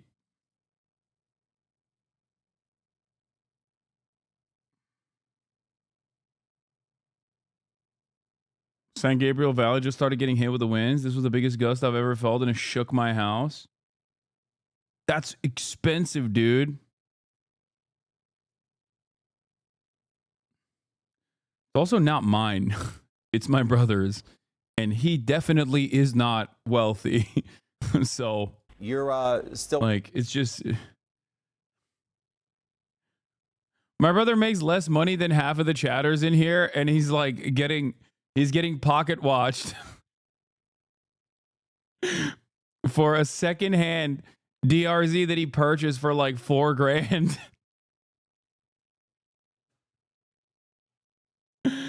Ah!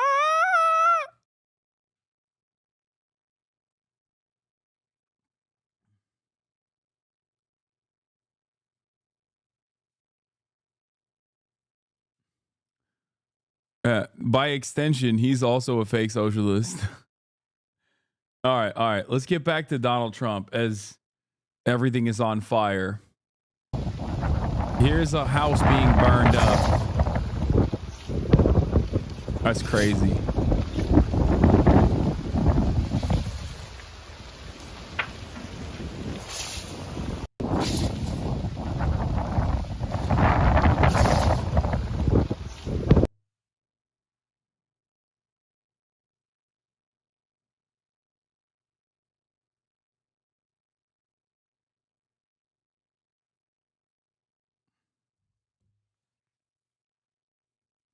make sure you take the stream bag when you go, Abby. We need that on the ground coverage, like friend of the show, Storm Chaser. Yeah, I'm gonna be honest with you, chatters. I don't think I'll be worrying about if it ever got to the point of like genuine evacuation that is an absolute necessity. I think for me, I think it's going to be past the point of streaming. Because like if I am in the middle of West Hollywood caught in an evacuation zone, there is a much more dire situation at that point. We're talking like straight up like entire swaths of Los Angeles being lit on fire with tens of thousands of people dying. You understand? I can try to stream it, but I don't think the ISPs will be holding out at that point.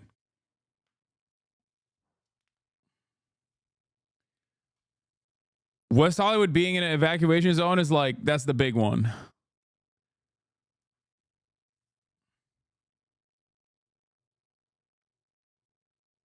I'm telling you, dude, the pool would save your ass. So what do I do? Do I just, when the wildfires are happening, I just dive into my pool?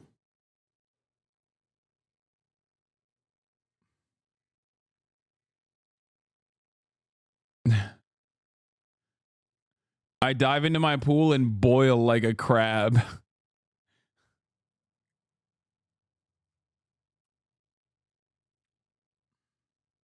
Appeal. They couldn't beat the appeal.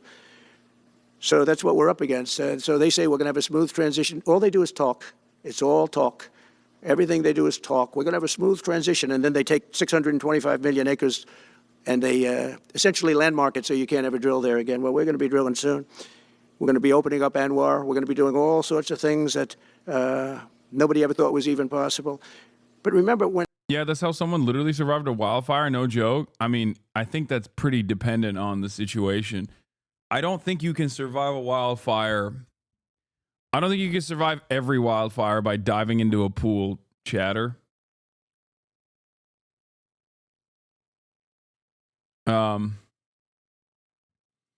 No, there was a person in California who went into their pool because they couldn't evac and survived. Like what? Was he in a scuba tank? Like, I don't understand. Oh, he did. Oh my God. An Australian man is told how he survived a huge bushfire by jumping into his neighbor's pool wearing scuba gear.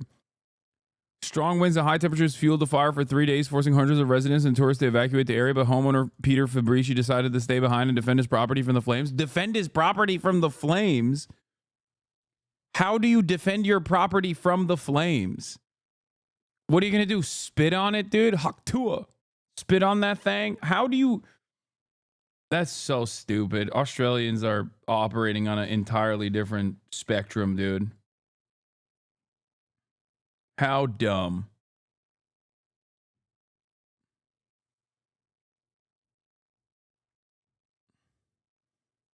After the 53-year-old made sure his wife was safely away from the approaching fire, he returned to the house and got a scuba gear out to help him breathe in the smoke.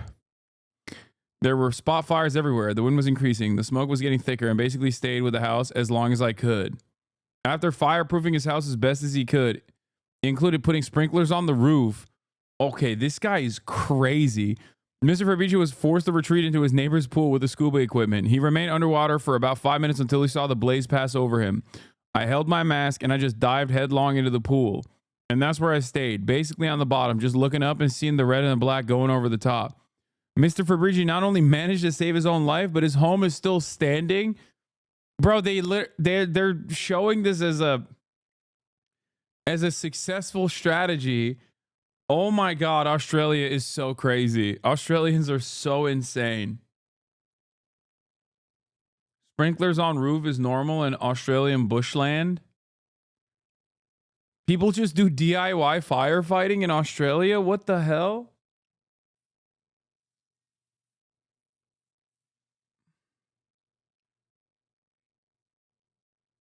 After the fire passed, I stuck my head up at the end of the pool. I had a direct view of our house, and I was just absolutely amazed. There were no flames coming from it. Firefighters are continuing to battle the blaze, but the easing winds and cooler weather raise hopes that they might soon be able to contain the flames.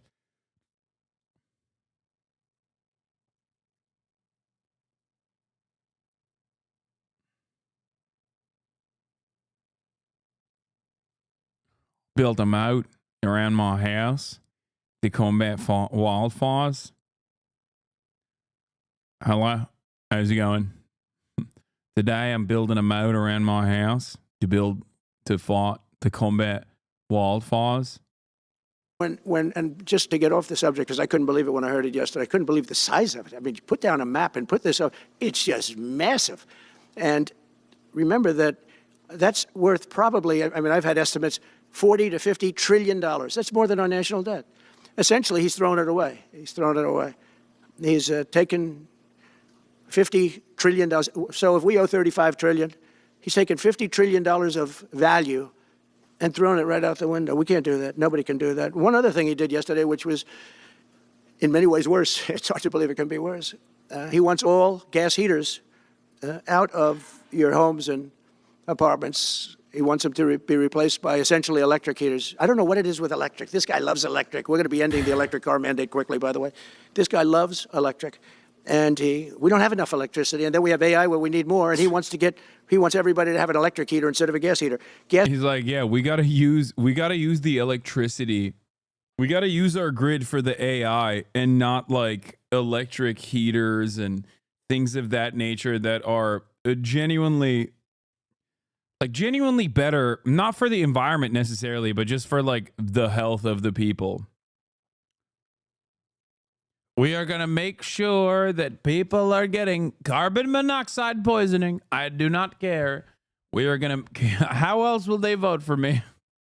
Unless they have... unless they're introduced to these toxic fumes at an early age and then maybe have cancer down the line. How else? How else will we make sure that our beautiful industry of healthcare continues contributing to the GDP? Gas heater is much less expensive. The heat is much better. It's a much better heat. As the expression goes, you don't itch. Does anybody have a heater where you go and you're scratching? And that's what they want you to have. They don't want you to have gas where you don't have the problems of the electric. And what? The source is plentiful. They're much cheaper to operate. They're much better. They work much better. They look much better. 60% of homes and apartments have gas heaters. He wants them all removed quickly. These people are crazy. There's something wrong with them. There's something wrong with them. They also want to go back, and they have already started that, to when you buy a faucet, no water comes out because they want to preserve. Even in areas that have so much water, you don't know what to do. It's called rain. Comes down from heaven. And they want to do, no water comes out of the shower. It goes drip, drip, drip. So what happens? You're in the shower 10 times as long, you know. No water comes out of the faucet. You want to wash your hands. They want to go back to even stronger than what they have right now. As you know, I ended that policy. You can have all the water you want. Makes no difference. It comes weird, especially in certain areas. We have so much water, we don't know what to do with it. But these are all things. They want very, very little water to go into your dishwasher, almost none. And you know what people do? They just keep pressing, keep it going. They end up using more water. Likewise, washing machines. They want in your washing machine to have very little water coming out of the washing machine. So when you wash your clothing, you have to wash it 4 times instead of once. You end up using more water. We're a party of common sense, and things that I'm telling you now is really all about common sense. On January 20th, we'll turn the economy around very quickly, because right now when I think of our economy, I think about inflation. That's what we have. We have inflation, I believe, at a level that we never had before. There's never been anything like it. And over the next 4 years, the United States is going to take off like a rocket ship. But really, it's already doing it. If you take a look, just last month, SoftBank announced the $200 billion. I think it'll be 200. He said between 100, and I said, how about making it 200? And he sort of said yes, but let's say it's 100, but it might be 200, right, Brian? Dollars, United States, creating more than 100,000 jobs. Hussein just announced a tremendous investment that he's going to make, and that's money that's in the bank. He's going to come and do it, and he'll do a great job, and he'll build the best centers in the country, I guarantee, because I know the way he builds. Since my election, the stock market has set records. The S&P 500 index has broken above 6,000 points for the first time ever, never even close. In a single month, small business optimism soared 41 points. It's not a 41. It went up 41 points. And that's the largest in the 39-year history of the group that does it. According to Gallup, the American people's confidence in the economy has just surged to the highest level in history. That's why I have a news conference like that. I take the greatest business leaders in the world. I say, hey, do you want to say you're going to invest the money? They're not looking for news conferences. They're saying, what am I doing here? They go in and they invest money. But it's good to know. Do you think a re-education program is necessary for America at this point? How about education? I think what is necessary is an education program. Like, we can get to the re-education program if people are educated to begin with. I think we got to start at the point of education first, and then we'll move on to re-education, you know? Know where the smartest business people in the world are investing, and they're investing in the United States. So we've done this all in 2 months of not being there. You know, we haven't been there. And it's pretty amazing. Yeah. And America needs like a Fidel Castro style figure to improve the literacy rates, okay? Like, that's what we need right now. We need a socialist revolution, like we are in the throes of a fascist dictatorship, and bring literacy to the countryside. You know what I mean? That's what we need. Unironically, that's where we're at in the wealthiest nation on the planet at this point. we think we're going to do some really great things. Really great things. We're being respected again all over the world. The Panama Canal is a disgrace, what took place at the Panama Canal. Jimmy Carter gave it to them for $1, and they were supposed to treat us well. I thought it was a terrible thing to do. You know, it was the most expensive structure ever built in the history of our country, relatively. What? It would be the equivalent of substantially over $1 trillion today. We lost 38,000 people. Think of it, 38,000 people, they died from malaria, mosquitoes. They were unable to stop the mosquitoes. They paid people 5 times more to take the job. Many of those people died. We gave it away for $1. But the deal was that, you know, they have to treat us fairly. They don't treat us fairly. They charge more for our ships than they charge for ships of other countries. They charge more for... He wants to take the Panama Canal. He wants to seize it. He wants to take the Panama Canal. He wants to take Greenland. And he also wants to bomb Mexico. And he wants to annex through economic warfare, he said. He wants to create economic pressure for Canada until the point of annexation. This is the peaceful dove. You see, Donald Trump wants to do all of this, but in a peaceful way, okay? Because he's a peaceful dove.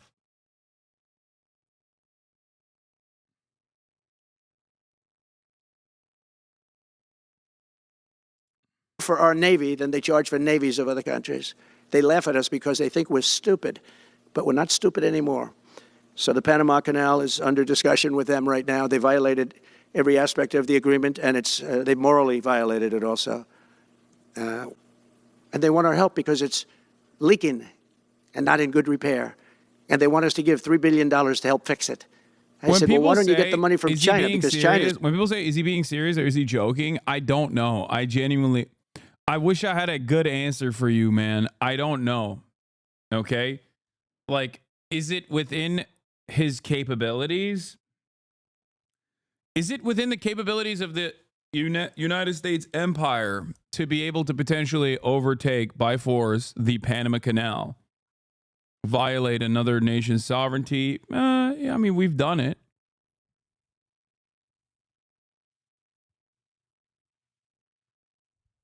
I don't know. I mean, at first I thought he was joking.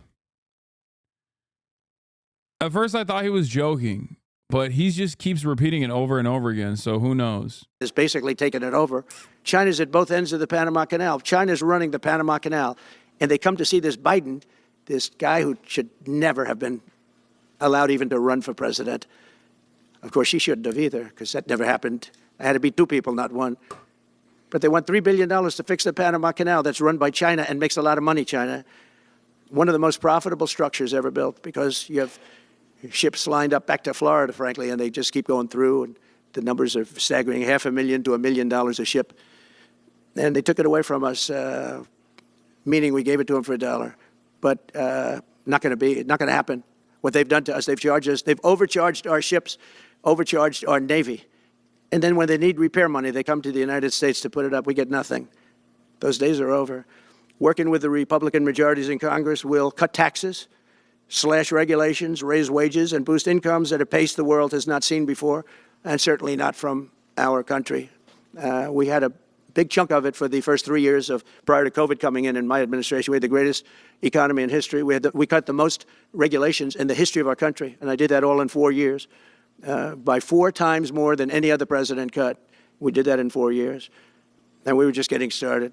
We'll impose new tariffs so that the products on our stores will once again be stamped with those beautiful words, made in the USA. And we are not treated well, as you know, by Canada. Canada is subsidized to the tune of about $200 billion a year, plus other things. Like, what is that? I don't even know what that means. Like, if Canada's not treating us well, who's treating us well? Damn, dude. Everybody's cooking us, huh? Like, that's America's hat you're talking about, brother. What do you mean? We are not being treated well by Canada is such a funny statement to make as the president of the United States of America. They don't essentially have a military. They have a very small military. They rely on our military. It's all fine, but, you know, they got to pay for that. It's very unfair. I have so many great friends. One of them is the great one, Wayne Gretzky. I said, run for prime minister. You'll win it'll take 2 seconds. But he said, well, am I going to run for prime minister or governor? You tell me. I said, I don't know. Let's make it governor. I like it. What?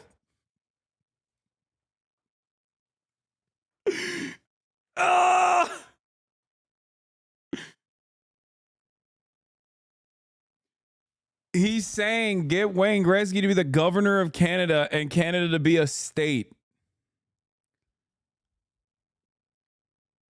God damn. Yeah, he invited Wayne to Mar-a-Lago and told him to run for governor.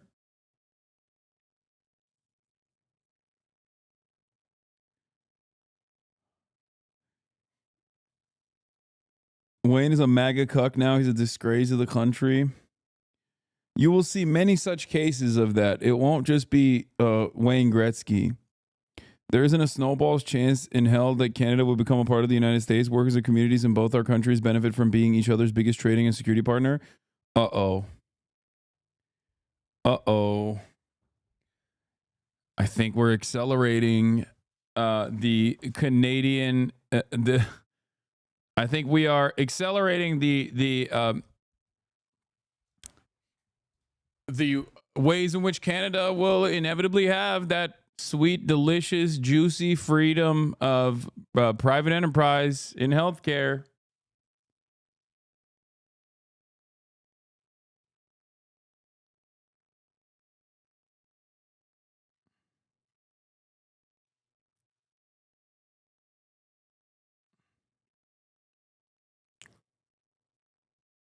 Especially when you got disgraced, now resigned 23rd Prime Minister of Canada, Justin Trudeau, saying this will never happen. Well, it seems like it's definitely going to happen. That's a lock now. Get better. But no, something's going to have to be done. Same thing with Mexico. We have a massive deficit with Mexico, and we help Mexico a lot. They're essentially run by the cartels, and can't let that happen. Mexico's really in trouble, a lot of trouble. Very dangerous place. And we're going to be announcing at a future date pretty soon. We're going to change because we do most of the work there, and it's ours. What is this? Trump supporter featured in Truth Social videos convicted drug offender.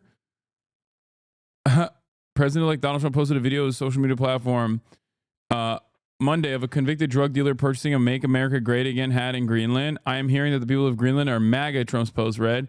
Greenland is an incredible place and that people will benefit tremendously if and when it becomes a part of our nation.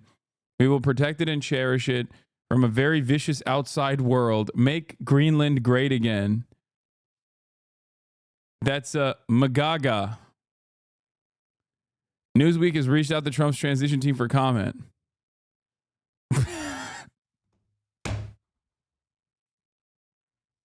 Of course he looks like that. No. Oh, God. Oh, no. Oh.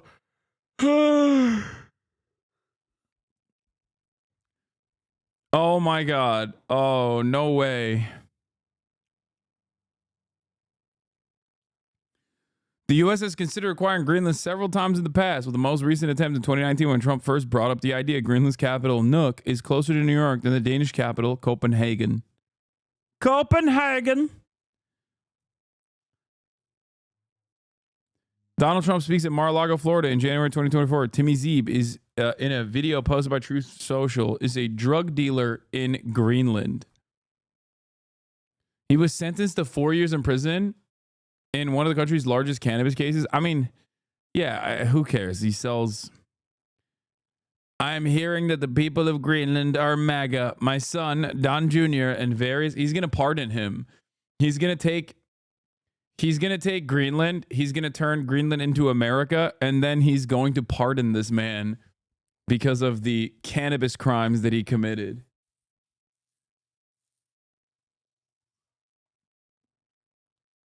Wait, let's see. I want to watch the video. Okay. So, like, if you could tell Trump anything, what would it be?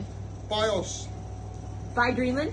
Buy Greenland. Why do you want Trump to buy Greenland? Because we don't want to be colonized by Danish government anymore. We get ripped every year about... Wait, why does he sound like he's Maori? What the hell is this accent, man?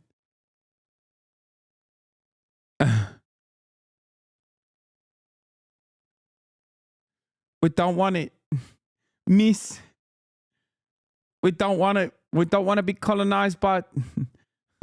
We don't want to be colonized by Copenhagen no more, miss. What the hell? Also, what's up with this universality of hogs? Like, why does he look like 4G auto blow?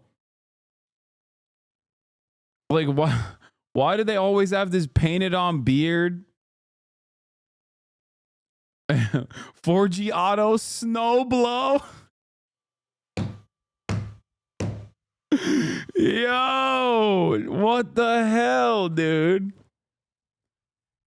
The universality of hogs, man. They're turning into the same person. Our minerals from Greenland. We are the richest nation in the world, and we don't get to use it. Denmark's using us too much. Do you like America? I love America, but people are too fat over there. Okay. Wait, but people are too what? Like America? I love America, but people are too fat over there. What? No. What is happening? That's the hog face, man. Isn't that the emote for when hogs are, yeah, hoggers. He's doing the hoggers face.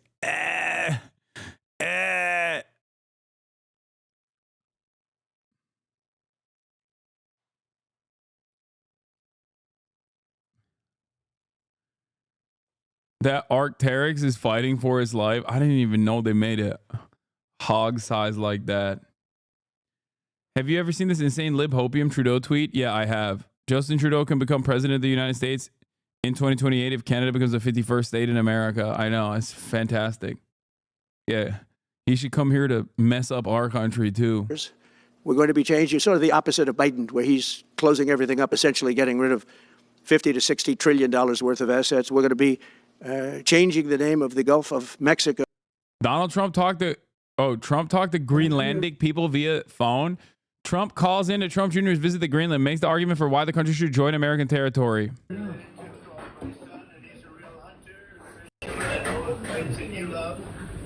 I thought it'd be great to go up there with his two very talented friends and the other group, a lot of other people. So I just want to say that it's a very special place.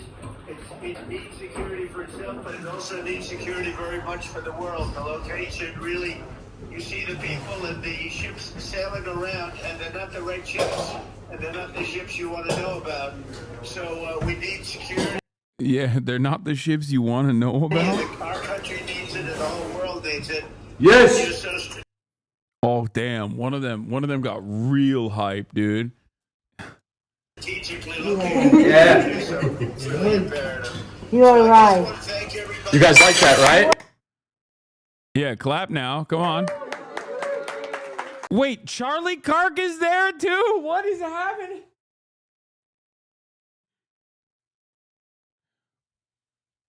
Dude, I don't know enough about I know about the history of colonies, but I wonder if it was like this lame.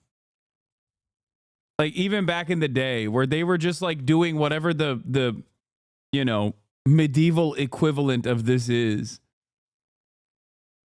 It had to have been, right? With like a lot more incest too.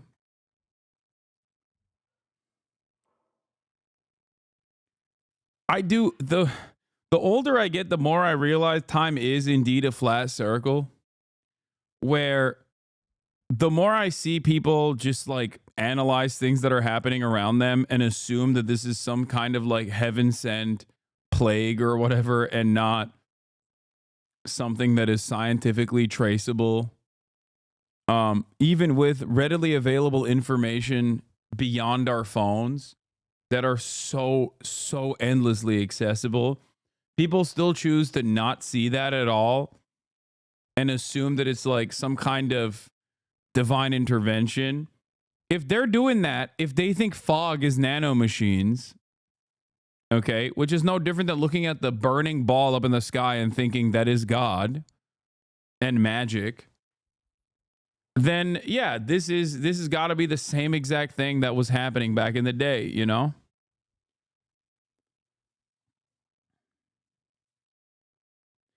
There are things you probably choose not to see as well.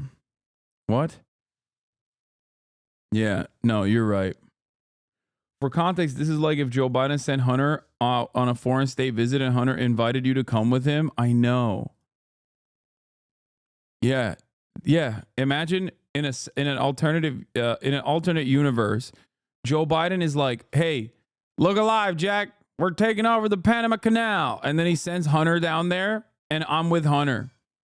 It's like me and Hunter at Panama being like, "All right, we're taking it over for the Mac attack." Jealous? Yeah, I'm so jealous. Yeah, we're learning a lot. It's been great. Actually, incredibly beautiful place. The people are incredible. The welcome was spectacular. It's pretty amazing. Well, that's great. Well, you go have a good time, everybody, and we're going to treat you well. You know that. And just take care of yourselves. Thank you all very much. See you soon. Be good. Thank you. Yeah, I thought Trump was the great isolationist. What happened? I thought he was America first. How is doing a colonial occupation on Greenland going to improve the lives of all of the many MAGA charlatans that voted for him? I'm having a hard time. This is like, and before you say, "Oh, well, there's bounty there. There's natural resources there." Okay, there was natural resources at Iraq too. That's why we invaded. Did you see any of those benefits? No. American foreign intervention is never done to improve the immediate lives of American citizens. As a matter of fact, it has a negative impact on the lives of the average citizens. Their sons and daughters go out and die for no reason. Go to the Gulf of America, which has a beautiful ring that covers a lot of territory. The Gulf of America, what a beautiful name. And it's appropriate. Oh, yeah, he's changing the Gulf of Mexico and renaming it to the Gulf of America. It's appropriate. And Mexico has to stop allowing millions of people to pour into our country. They can stop them. And we're going to put very serious tariffs on Mexico and Canada, because Canada, they come through Canada too, and the drugs that are coming through are at record numbers.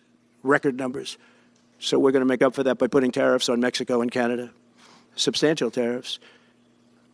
And we want to get along with everybody, but you know they have to. It takes two to tango.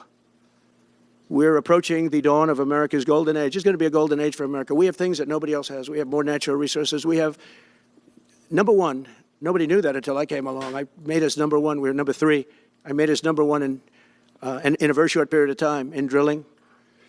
And you know, you can talk about windmills. They litter our country. They're littered all over our country, like dropping paper, like dropping garbage in a field. And that's what happens to them, because in a period of time, they turn to garbage. Most expensive energy ever. They only work if you get subsidy. The only people that want them are the people that are getting rich off windmills, getting massive subsidies from the U.S. government. And it's the most expensive energy there is. It's many, many times more expensive than clean natural gas. So we're going to try and have a policy where no windmills are being built. You know, off the coast of New Jersey, they want to build like 200 windmills. The people are going crazy. Nobody wants them, and they're very expensive. He hates the windmills, and it's just entirely because of his own personal agenda in Scotland. God damn, dude. They built some windmills near the coastline of his golf course, and he hates them so much. He hates them so much. It's crazy. Like, obviously it's in line with the whole, you know, I hate renewable energy. We got to go all in on fossil fuels and oil and gas. But I think his like additional smoke for windmills directly stem from his own personal anger. I wrote a paper about his hatred of windmills almost 10 years ago, about his comments 25 years ago. Yeah, he's had smoke for windmills since they created an aesthetic problem for his golf course.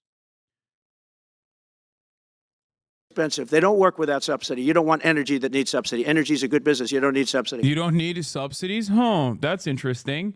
What about the fossil fuel industry then? Excuse me.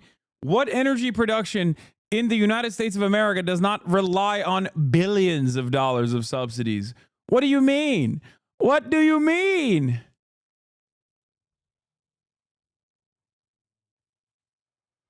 Oh my God. There is nothing. There is nothing. There's no major industry in this country that doesn't require a tremendous amount of subsidies.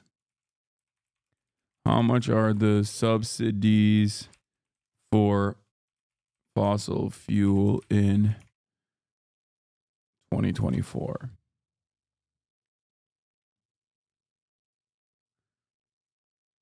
Let's see. No, he's talking about renewables. He's talking about renewables need subsidies this bad. The International Energy Agency calculated the fossil fuel consumption subsidies stood at $620 billion in 2023. It's a sharp decline from the record sum of more than $1.2 trillion in 2022, the year where energy prices soared sharply in the wake of Russia's invasion of Ukraine.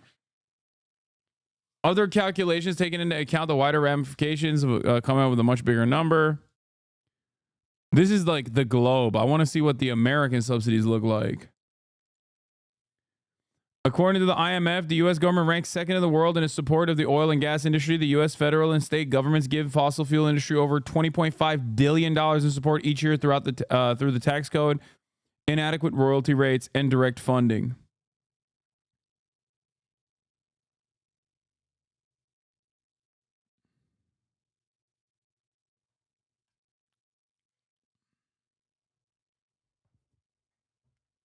So y'all are paying higher energy prices while those guys got more of your taxes? I mean, America doesn't pay that high in energy prices.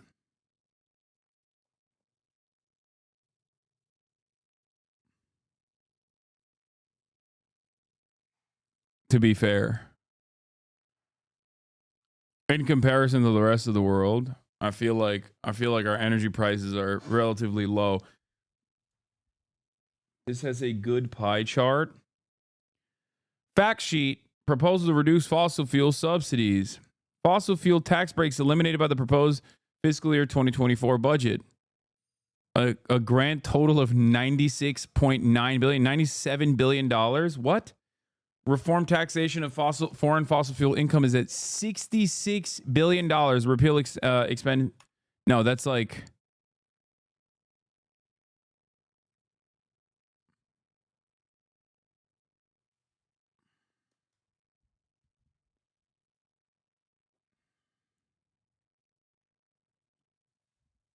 Is it reasonable to think that Trump is threatening to take over the Panama Canal in Greenland in order to get kicked out of NATO instead of outright leaving NATO? Okay. A lot of people are terrified of Donald Trump leaving NATO and were when he was president, and he didn't do it last time. And I don't think he's going to do it this time either. He'll extract more money from other NATO countries for the security partnership. It's basically NATO is a protection racket that benefits the United States of America. We are NATO. Without NATO, we do not have control over the entire globe, okay? I'm pretty sure no matter how stupid Donald Trump is, he still understands that reality. And given his track record of backing down from certain things, whenever he gets like a tremendous amount of criticism, or backing away from certain initiatives when it actually harms the bottom line of his big donors, Donald Trump was never actually going to go against NATO. NATO is profoundly important for the military-industrial complex, and Donald Trump understands how important that is. It's also very important for continued American imperialism around the globe. But when you build these massive towers, and they're 25 stories tall, 40 stories, they have 170 stories tall. The blades, they take 3 ships to ship them. It's crazy. They're dangerous. You see what's happening up in... What are the benefits of being subscribed to you? You can avoid ads at the top of the hour, even though I don't run them anymore. But you can act like you're avoiding them. You can send me links. You can use the emotes all around the website. What else? You can avoid like certain slowdowns and stuff like that in the chat every now and then. You can get subscriber access on the Discord as well. And you get to support the stream, the broadcast. This is the #1 revenue stream for the broadcast. This is the only revenue stream for the HasanAbi broadcast, really. That's it. Israel spends 5% and is in a constant state of war. Russia spends 6% while at war with Ukraine being supplied by NATO. 5% spending would basically mean war with Russia, or it is, again, a stupid negotiation tactic for a ridiculously high starting bid. May Poontang, thank you for the 10 tier 1 gifted subs, allowing 10 people to no longer see the ads, even though everyone can no longer see the ads.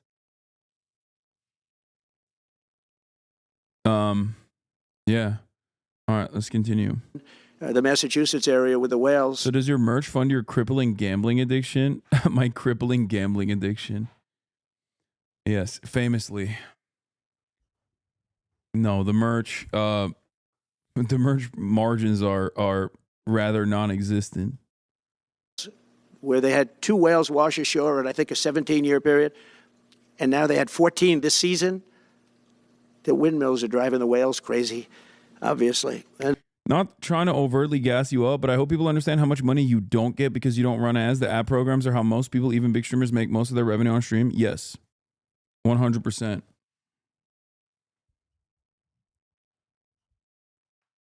And they had actually... Zylax, thank you for the 100 gifted subs. God damn.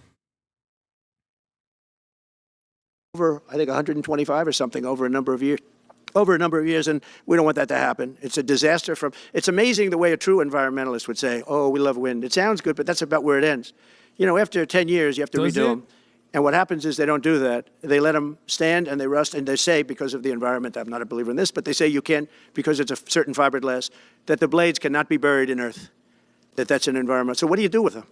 What do you do with them? Yeah, famously, fossil fuels are not notoriously polluting the environment, whereas the disposition or the discarding of windmill turbines is what is like really ruining the planet. That's what's famously fossil fuels, no pollution, clean coal, baby, clean gas, clean oil. Not disposition, disposal. Sorry. And I don't know if you've ever gone to Palm Springs, California, or any of these places where you have long-term windmills standing. They're a disaster. They're rusting, rotting, closed, falling down. This is as you enter Palm Springs. And they put new ones next to them because nobody wants to take them down, because why should they take them down? It's very expensive to take them down. And you can't do anything with them because the blades, you can't bury them because of the environmental protection. We'll look at that. Doesn't make sense, but that's what they say. So we are at the beginning of a great, beautiful golden age of business. And I think we're also at a golden age of common sense, because everything I'm saying to you, from a simple water faucet that doesn't allow water to come out appropriately, to all of the other elements of SF Dubs, what we do, thank you for what the we're 5 going to gifted do, subs. to take $50 to $60 trillion off our country's balance sheet because some man that has no idea what he's doing, has no idea. You know it, I know it, the Democrats know it. What they did is a crime by allowing that to happen. And I'll bet you, if you asked him today, how much acreage did you submit? Essentially, did you destroy? You destroyed the economic viability of drilling in the ocean. And with AI coming along and all, you know, a lot of people don't realize that AI is going to be a Funny how he doesn't bring up the 8,000 zombie oil wells in Texas. Yeah, the environmental impact in the aftermath of its use cycle for a wind turbine is so minuscule in comparison to the oil and gas industry and their, you know, broadly accepted horrifying practices. I don't even, like, putting it up side by side with one another is just like insane. It's like comparing getting tickled by a child to being shot directly in the head with a .50 caliber. What are we doing? What kind of conversation is this? And it is so, like, it's just so stupid, but it doesn't matter. I need you guys to understand something, okay? I need you to understand something. Things are going to get worse. People are going to get dumber. Okay. And what the truth does not matter. Is it true about the whales though? No, dude, it is not true about the.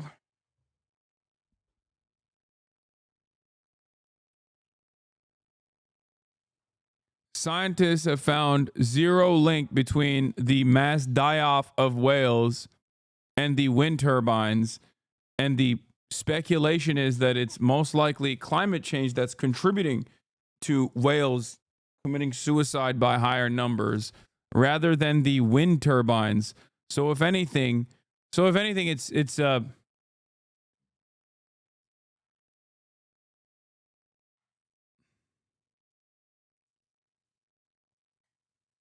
yeah, if you worry about the whales, you should worry about the sonar instead.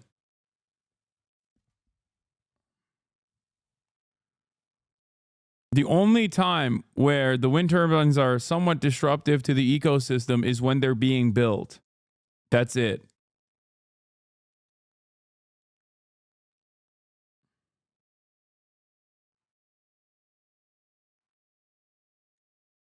A big thing, but you'll need double the electricity at least that we have right now. So right now we produce electricity for many, many different things. AI is a very big deal in terms of the future. China is already building electric facilities, big, bold electric facilities. And you know how they're being fired up? With coal. They're being fired up with coal. And we're going to build bigger and better ones. People like Hussein that are doing the same thing as he is. I'll bet they don't do it as well because I know how he does it, but they're doing a lot of things. The problem is they can't get their permits because I say build the plant with the building. So with the structure, build the plant, because if you go into grid, the grids are old. So they said, that's a great idea. In other words, build your electric facility alongside of your plant.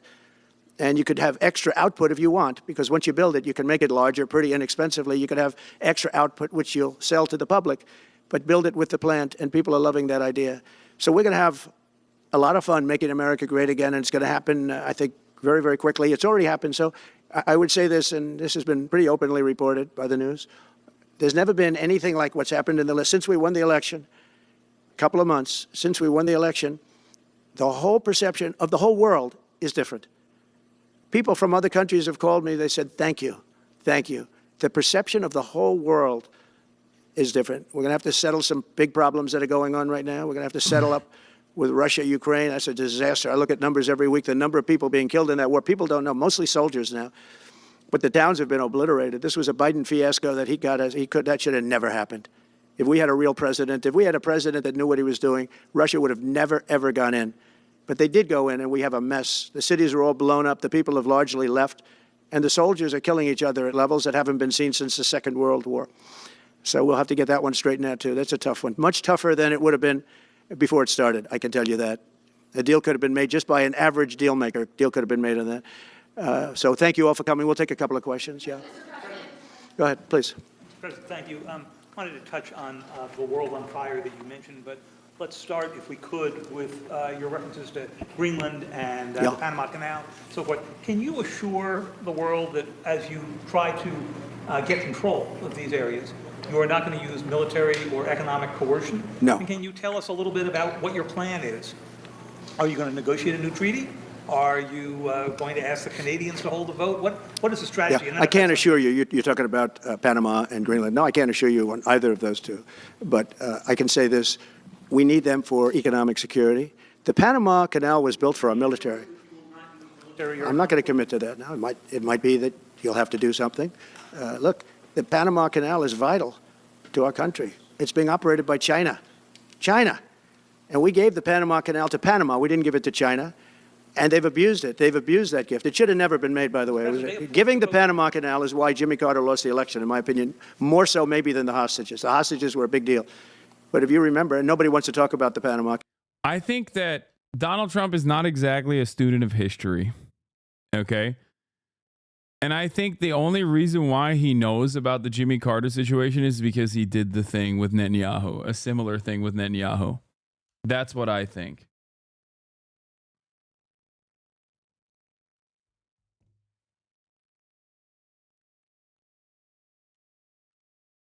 I think there's no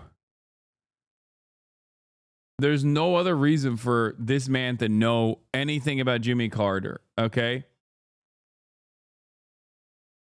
Bold of you to assume he's a student of anything. I mean, I'm saying he's not. The only thing he's a student of is he's a student of the streets, okay? The school of hard knocks, where he got an A+, baby. That's right. The art of the deal, more like art of the steal. Yep. Green new steel. I don't even know what I'm saying anymore. Okay. Canal now because, you know, it's inappropriate, I guess, but because it's a bad part of the Carter legacy. But he was a good man. Look, he was a good man. I knew him a little bit, and he was a very fine person, but that was a big mistake. Giving the Panama Canal to Panama was a very big mistake. We lost 38,000 people. It cost us the equivalent of $1 trillion, maybe more than that. Probably the most expensive, they say it was the most expensive structure, if we call it a structure, which I guess you can, ever built. And giving that away was a horrible thing. And I believe that's why Jimmy Carter lost the election, even more so than the hostages. Those two things. If I just talk on Ukraine and Iran, the two negotiations you'll be heading into. On Ukraine, you said considering military force to acquire Panama. Wait, what? Trump invites us to reimagine our communities and to see national borders as artificially drawn lines. Oh my God, is he about to hit the Giannis Varoufakis line?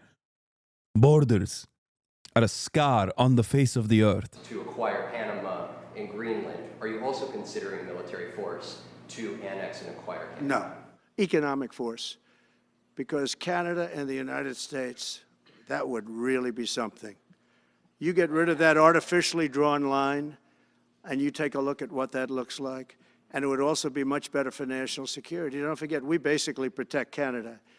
We lose in trade deficits. We're losing massive. We don't need their cars. You know, they make 20% of our cars. We don't need that. I'd rather make them in Detroit. We don't need the cars. We don't need their lumber. Dude, everyone is so woke. Everyone's a liberal, dude. He's like, borders are artificially drawn lines only when I want to annex our neighboring sovereign state. Oh, dude. He's Mr. Border Wall. What do you mean? I thought, wait, even this guy's dropped the whole wall aesthetic.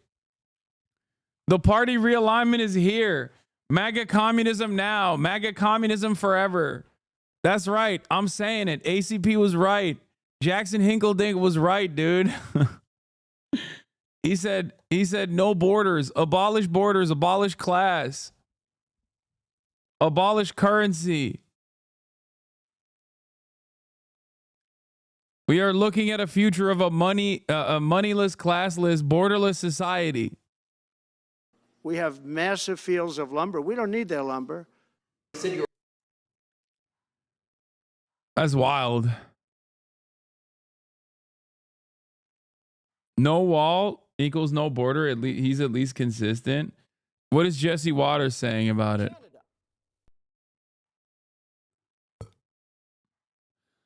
The thing is, like, they're all memeing about it, but I don't know if they're memeing. Canada. At first I wanted it, and I tried to divide it into 2 states. And then I realized we'd be adding Montana, basically, for the Republicans, and electorally like a Texas for the Democrats. And I don't like that.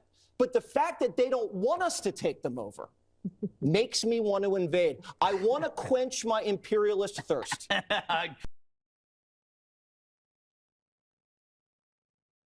Like what? I can't tell if this is, I feel like they're still joking about it, but they're so stupid and so bloodthirsty. I honestly don't know if they are joking. Just before, it's a lot more complicated now. Much more complicated. Do you believe? Because it would have never started. Right, but it has started. You've Well, got, not only started, the cities are largely knocked down. So you've got what you've got. At this point, would you, to hold on to leverage in dealing with President Putin, would you make a commitment to the Ukrainians that you will keep supporting them during the negotiations? Well, I wouldn't tell you if that were the would case. you make a commitment to provide a security guarantee if they do enter into an armistice or a ceasefire along the lines of the French and the Germans? So, a big part of the problem was Russia for many, many years, long before Putin said you could never have NATO involved with Ukraine. Now, they've said that. That's been like written in stone. And somewhere along the line, Biden said, no, they should be able to join NATO. Well, then Russia has somebody right on their doorstep, and I could understand their feeling about that.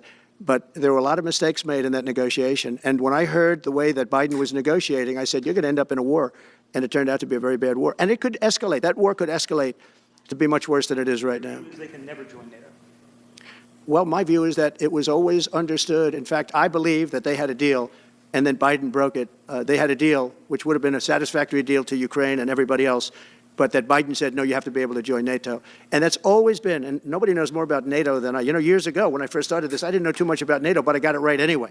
I said, they're taking advantage. I'm the one that got, and the Secretary General was here, as you know, 2 weeks ago, saying that if it weren't for me, NATO wouldn't even exist right now, because I raised from countries that weren't paying their bills.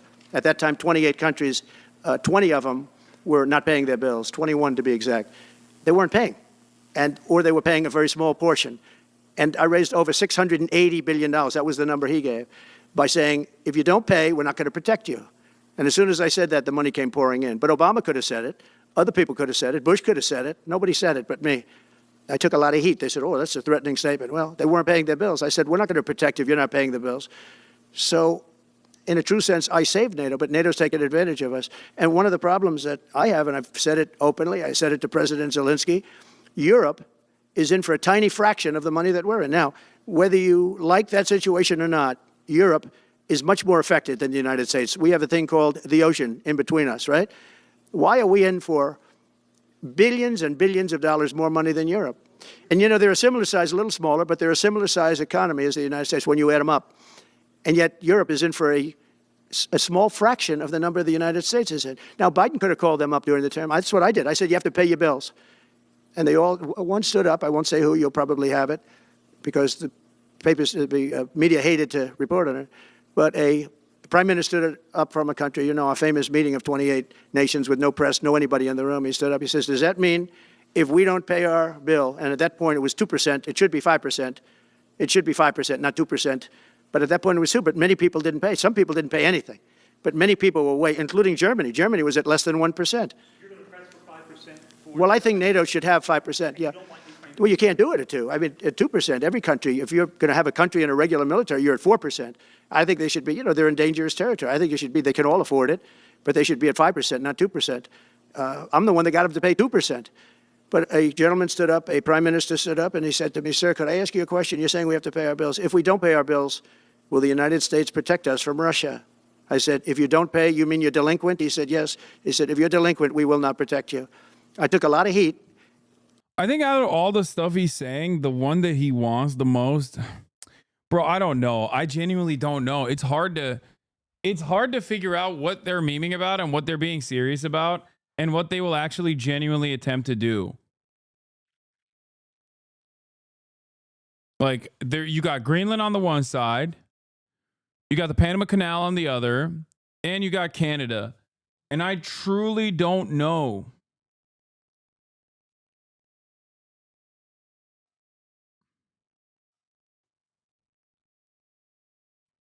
I don't know. Then, of course, they're talking about the whole situation with, NATO. At least it's not the immigrants anymore. Dog, what are you talking about? He said he's going to deport 17 million people. Like, he said that's day one. They've already moved. That I do believe they will take initiatives against. Like, that I think they're going to move on with. I just don't know, out of the foreign policy side, you know, governments and the tightly wound international cooperative agreements and all these other countries and their own personal interests and whatnot could play a role in undermining some of these goals, right? That's just the way I see it, but I don't know. I don't know. Although it was somewhat closed door, I took a lot of heat from the media. And you know what happened? The money started pouring in. That's why NATO has money. And the Secretary General said it was the most incredible thing he had ever seen in a negotiation. Now, if I would have said, yes, we will, nobody would have paid. If I would have loved to say, yes, we'll protect you even if you don't pay. But that's not the way life works.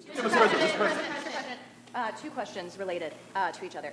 First, you said on your first day of office you were going to pardon January 6th defendants. Are you planning to pardon those who were charged with violent offenses? Well, we're looking at it, and we have other people in there. And as you see, I guess 24 or 28 people came now from the FBI. That came out very quietly. Nobody reported it, but they had so people. We're kicking out immigrants, but also taking Canada and Greenland. I mean, the Canada one is the silliest one, I think, out of everything that he's stating.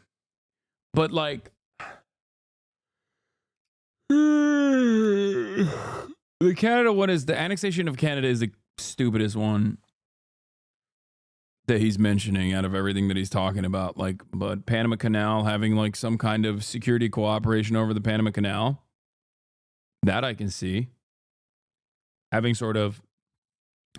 American military bases on Greenland, and a security cooperation over Greenland, that I can see. Notice how he doesn't talk about annexing Mexico. That's because he wants to put all the immigrants there. And then he wants to bomb Mexico. So that's what we're doing with Mexico. We're going to push all the immigrants there and then we're going to bomb it. Because we're fighting the cartels. In some form related to the FBI. They had 4 or 5 people that were strongly related to the FBI. We have to find out about that. We have to find out about Hezbollah. We have to find out about who exactly was in that whole thing, because people that did some bad things were not prosecuted. You know, I see it all the time, and you see it too. People that were doing some bad things weren't prosecuted, and people that didn't even walk into the building are in jail right now. So we'll be looking at the whole thing, but I'll be making major pardons. Yes, please. Please. On Jack Smith's report. Good afternoon, Mr. President. It's good to see you again. 2 questions about Syria and the ongoing war in Gaza. About Syria, the Pentagon disclosed last month the U.S. has some 2,000 troops in Syria. That's almost double the number initially we were told of 900. Will you keep that troop capacity the same upon taking Well, I won't tell you that because that's part of a military strategy, but I will say it was Turkey. Turkey's been after that country in different names and different forms and shapes for 2,000 years. Those people that went in are from Turkey. And President Erdogan is a friend of mine. He's a guy I like, respect. I think he respects me also. He's the one that didn't go after certain people after I requested that he not. You know who I'm talking about, the Kurds. I don't know how long that's going to, because they're natural enemies. They hate each other. But he didn't do that yet. And he didn't do it in the past also. He started, and I said, please don't do that, and he didn't do it. So, but if you look at what happened with Syria, Russia was weakened. Bro said natural enemies like they're Pokemon, dude. Yeah. As a Turk, the Kurd is my natural enemy. You know, since I'm a Pokemon and I see a Kurd and I think, and then the Pokemon fight music starts. Bum, bum, bum, bum, bum, bum. Brr, brr, brr, brr, brr, brr, brr. Oh no, it's a Kurd type. It's a Kurd type Pokemon. That is my natural enemy. Meanwhile, we got the Greeks right there. How are you going to discount the real natural enemy of the Turk?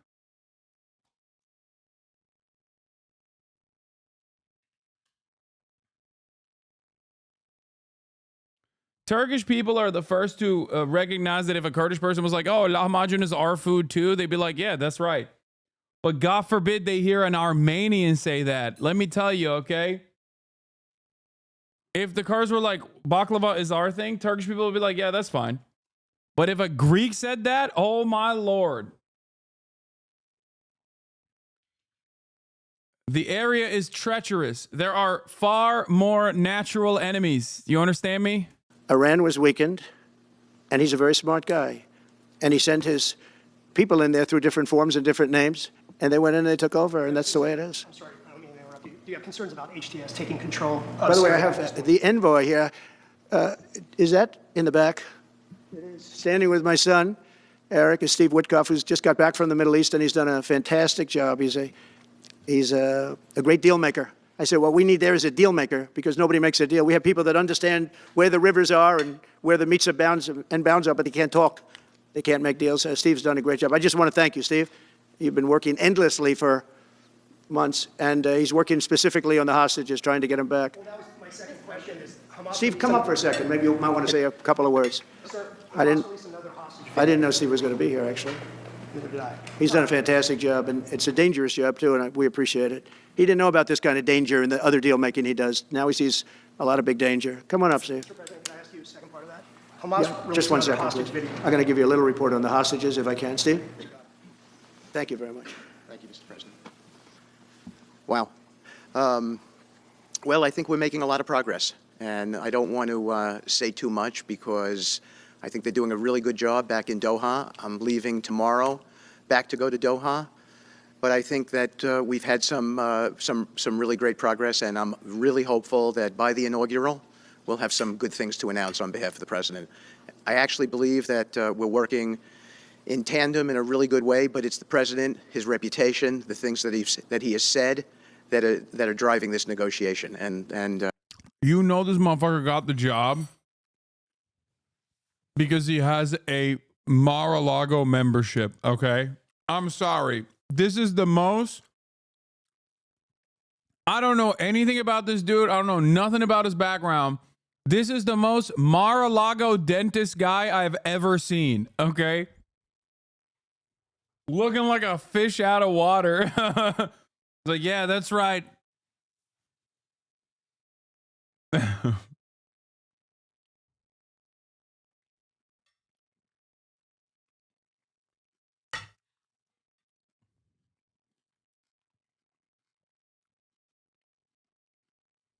Oh my God, he's a real estate investor, landlord, and founder of the Witkoff Group.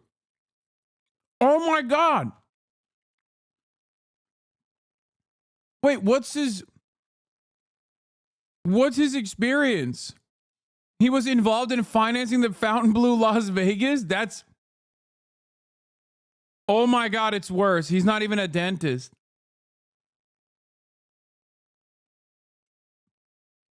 Oh my God. On September 15, 2024, Witkoff was playing golf with Trump at Trump International Golf Club in West Palm Beach, Florida, when the suspected assassination on Trump was attempted. Oh my God. I didn't want to lock it so hard, but God damn, he is so one-note. He is so predictable. It's crazy. So hopefully it'll all work out and we'll save some lives. I believe we've been on the verge of it. I don't want to discuss sort of what's delayed it. There's no point to be negative in any way. But I think it's the President, his stature, what he said he expects, the red lines he's put out there, that's driving this negotiation. I'm going back probably either this evening or tomorrow night. Are you confident there'll be a deal before January 20th, or is that something that's likely to happen, if there's a deal even at all? And we've been hearing this now for the better part of... I know. I would say... They better be. Right. I would say that the President is exasperated. I don't want to talk for him, but look, I don't know anyone who delegates better than President Trump. He gives us a lot of authority to speak on his behalf, and he exhorts us to speak emphatically.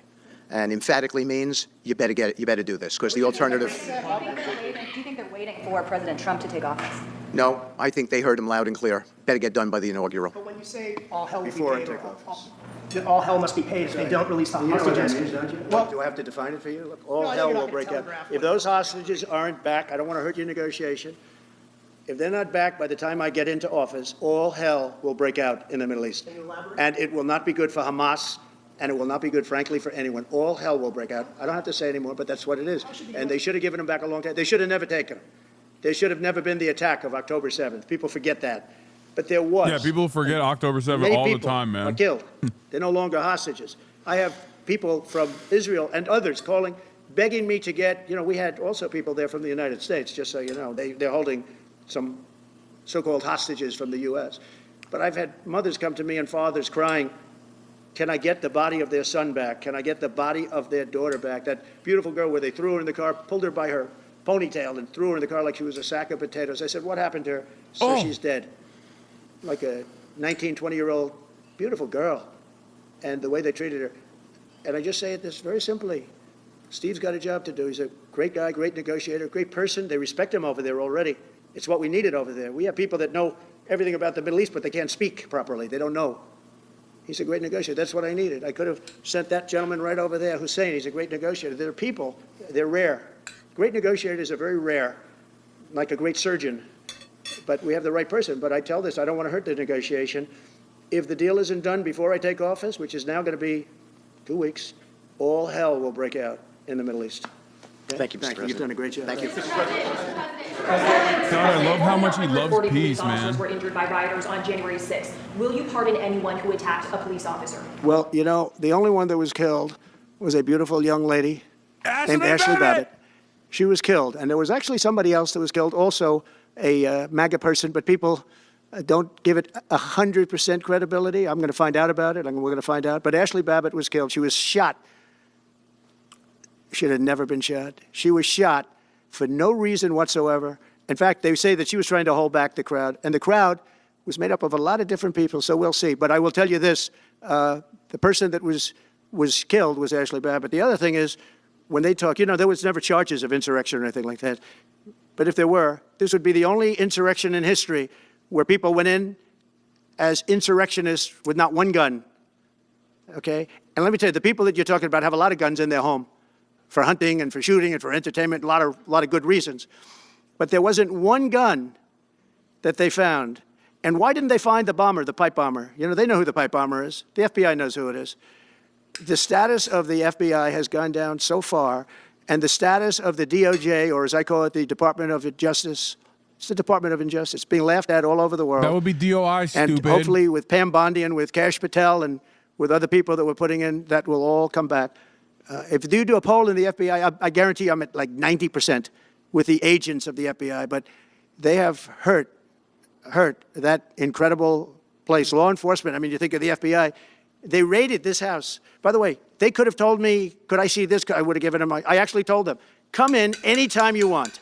You can see anything. They raided the house, and the case was dismissed. And now I'm in litigation. I'm suing them for doing that. And I feel so badly doing it. I'm the President of the United States, and I'm suing the United States, but I'm suing them for other things, too. The FBI has gone its reputation has been so horribly hurt between Comey, who is the worst, and all of the others. What's happened to the FBI is, and we're going to make it great again. We're going to make the FBI great again. We're going to make the Department of Justice fair and strong, but fair again. Because all they did was attack me because I'm their political opponent. And that includes with local judges like Marchand. You ought to find out. Ask them, why do I have a gag order where I'm not allowed to speak? Think of it. I'm the President of the United States, and I'm not allowed to speak. Why?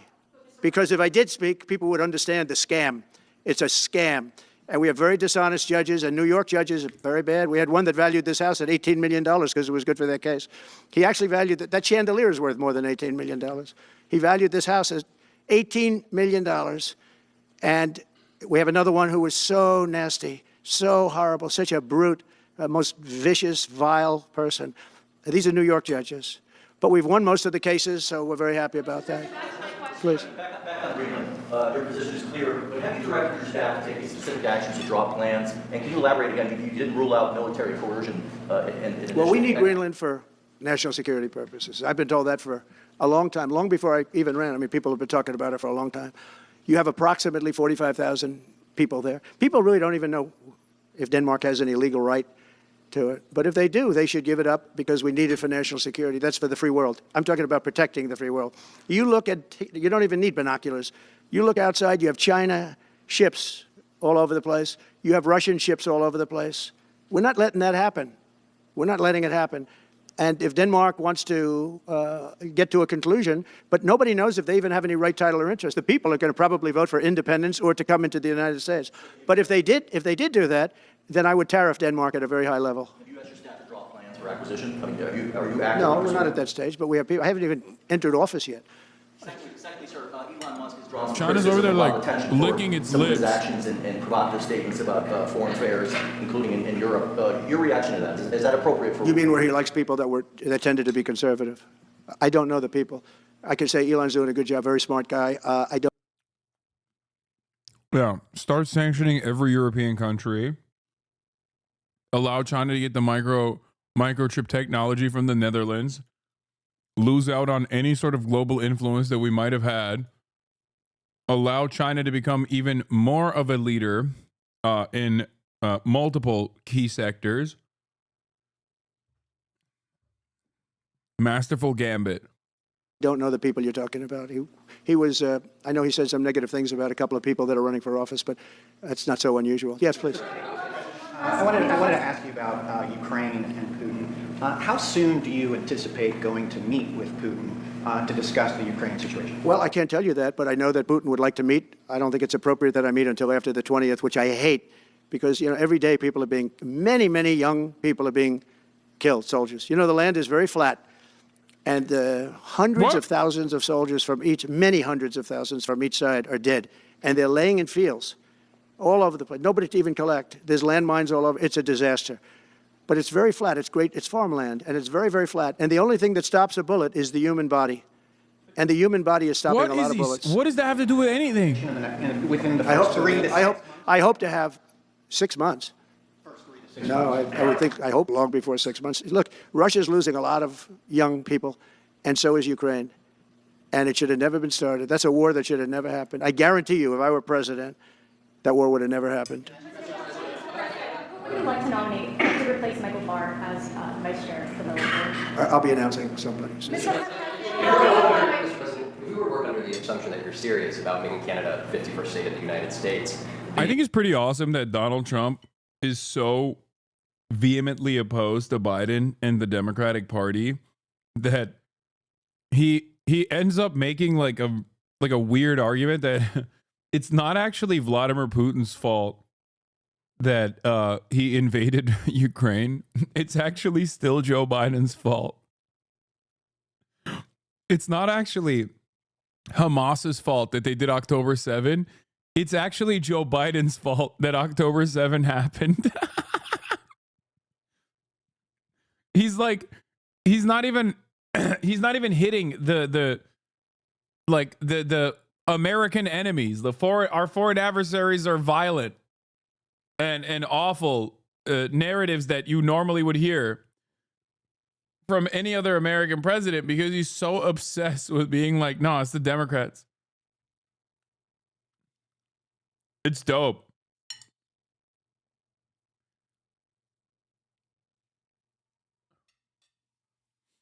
I don't think they care about saving the U.S. empire at this point. I think they just want to capitalize on the inevitable collapse and loot the U.S. economy post-USSR oligarch style. I mean, but that's what holds everything together. The leader of the Conservative Party in Canada said, under no circumstances will it ever be the 51st state. Maybe he won't win, but maybe he will. I don't care. You had suggested. Listen, I don't care what he says. But Sir, real fast, you said you were considering military force to acquire Panama and Greenland. Are you also considering military force to annex and acquire Canada? No, economic force, because Canada and the United States. That would really be something. You get rid of that artificially drawn line, and you take a look at what that looks like, and it would also be much better for national security. Don't forget, we basically protect Canada. But here's the problem with Canada. So many friends up there. I love the Canadian people. They're great. But we're spending hundreds of billions a year to protect it. We're spending hundreds of billions a year to take care of Canada. We lose in trade deficits. We're losing massive. We don't need their cars. They make 20% of our cars. We don't need that. I'd rather make them in Detroit. We don't need the cars. We don't need their lumber. We have massive fields of lumber. We don't need their lumber. What? We have to unrestrict them because stupid people put, restrictions on, but I can do that with an executive order. We don't need anything they have. We don't need their dairy products. We have more than they have. We don't need anything. So why are we losing $200 billion a year and more to protect Canada? And I said that to, as I called him, Governor Trudeau. I said, listen, what would happen if we didn't subsidize you, if we didn't, because we give them a lot of money. We help them. As an example, we're buying icebreakers and Canada wants to join us in the buying of icebreakers. I said, you know, we don't really want to have a partner in the buying of icebreakers. We don't need a partner. But no right. Nope, no right. Here's what we have. We have a right not to help them with their financial difficulties because we owe $36 trillion too. We're going to start knocking it out pretty fast, but we're going to be able to do it because of energy and other things. But no right. No right. But why are we supporting a country, 200 billion plus a year? Our military is at their disposal. All of these other things, they should be a state. That's why I told Trudeau when he came down, I said, what would happen if we didn't do it? He said Canada would dissolve. Canada wouldn't be able to function if we didn't take their 20% of our car market. You know, they send us hundreds of thousands of cars. They make a lot of money with that. They send us a lot of other things that we don't need. We don't need their cars, and we don't need the other products. We don't need their milk. We get a lot of milk. We get a lot of everything, and we don't need any of it. So I said to him, well, why are we doing it? He said, I don't really know. He was unable to answer the question, but I can answer it. We're doing it because of habit, and we're doing it because we like our neighbors, and we've been good neighbors. But we can't do it forever, and it's a tremendous amount of money. And why should we have a $200 billion deficit and add on to that many, many other things that we give them in terms of subsidy? And I said, that's okay to have if you're a state. But if you're another country, we don't want to have it. We're not going to have it with European Union either. European Union, we have a trade deficit of $350 billion. They don't take our cars. They don't take our farm product. They don't take anything. And so we're not going to have it with them either. Brian, go ahead. Yes. Happy New Year, by the way. Thank you. We have some breaking news. You may not be aware of this, but it looks like Canada has blocked the DOJ from releasing the Smiths report until further court proceedings. Get your thoughts on that. Well, that's a big story. Yeah. So if I get it right, the fake witch hunt started by the DOJ having to do with books and records, and Biden had many more, and he wasn't protected by the Presidential Records Act, I was. But all of that fake stuff that took the lives of people, I mean, literally destroyed people. People are destroyed because of what they did. Destroyed. What? But we got to be president. But Biden did it for 40 years. He did it when he was a senator. That was illegal. And they ruled it was illegal. How about that? They said, it's illegal, but he's unfit to stand trial. So he can stand and be president of the United States, but the prosecutor found that he's unfit for trial. I was going to use that as a major talking point, but I never got to use it because all of a sudden I had a new candidate who was also sort of unfit to stand trial, right? But so what you're saying is that the judge just blocked the, so Cannon was thrown off the case. They dropped their appeal because he had no case. They dropped all of that, the lawsuits against us. They lost the lawsuit. So this is deranged Jack Smith. So he dropped the lawsuits. He was told to by the DOJ because they had no lawsuit. They lost in court in front of a very strong and a very brilliant judge. They lost in court, and that pertained to other cases in other courts. So he wanted to do a report just before I take office, probably. So he'll do like a 500-page report, and it'll be a fake report just like the investigation was a fake investigation. And I said, well, wait a minute. This guy was thrown off in disgrace. In disgrace. He's going back to The Hague or wherever they're going to send him. In disgrace. Because he failed so badly. Because it was a fake case against a political opponent. They thought they were going to use this to beat me. So what you're saying is, I'm just hearing that they're not allowed to issue the report. So if they're not allowed to issue the report, that's the way it should be. Because he was thrown off the case in disgrace. Why should he be allowed to write a fake report? It'll only be a fake report. That's great news. Yeah. Good. And if I can just follow up real quickly, you want to comment, many Americans are angry that we're sending millions of dollars every month to the Taliban. Do you anticipate? It's not even believable. Billions of dollars, not millions, billions. We pay billions of dollars to essentially the Taliban, Afghanistan. And that's given by Biden. That's the same man that took away $50 to $60 trillion worth of value from the United States. Think of it, probably our most valuable asset. Took away our most valuable asset. This can't be allowed to happen. We are now a nation of common sense. When he does that, 625 million acres, this can't be allowed to happen. Thank you for the information. Yes, most other people probably knew about it, but they wouldn't have told me, right? On your campaign trail, you vowed to bring down the prices at grocery stores very fast. Yeah, we won't do it fast. But then you recently told Time Magazine that bringing down prices would be very hard. So what can the American people expect when you get into office? It's always hard to bring down prices when somebody else has screwed something up like they did, but we'll bring them down, we'll get them down. Energy is going to bring down prices. We're going to have a lot of energy, and energy is what brought it up. Energy and their bad spending is what brought it up, and energy is going to bring it down. We're going to have prices down. I think you're going to see some pretty drastic price reductions. As an example, food, bacon, ham, apples, everything has gone through the roof. It's one of the reasons I won. So as you know, I said it, inflation was one of the reasons I won, but I think the biggest reason I won was the fact that they are allowing prisoners to come into our country. They released their prisoners, their murderers. Thousands of murderers are now walking around the streets of our cities and farmland all over. Murders, people that have killed. Many, 32% have killed more than one person. They released them from their jails, their prisons, and their mental institutions and insane asylums into our country. I believe that's the reason we got such a large vote. All right, maybe one or two more questions? Yeah, please, go ahead. 32% have killed more than one person? Late in state today in Washington, you had some harsh words for him about the Panama Canal. Is there any disconnect there? Do you feel a little bit bad about doing that on this day? No, I liked him as a man. I disagreed with his policy. So, hey, he thought giving away the Panama Canal was a good thing. Brother, he says in the same breath that there are 20 million undocumented migrants currently on U.S. soil, and then turns around and claims that 32% of undocumented migrants have killed at least one person.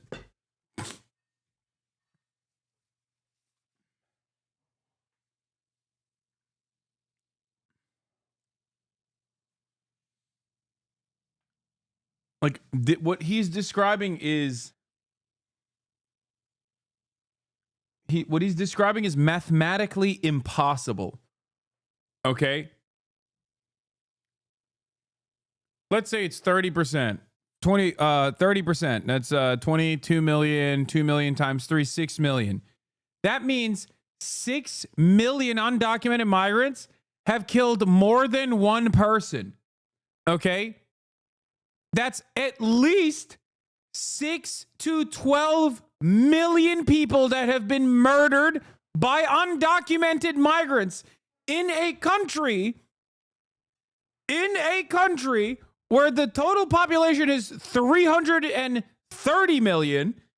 COVID killed 1 million plus, and that was devastating. Can you imagine?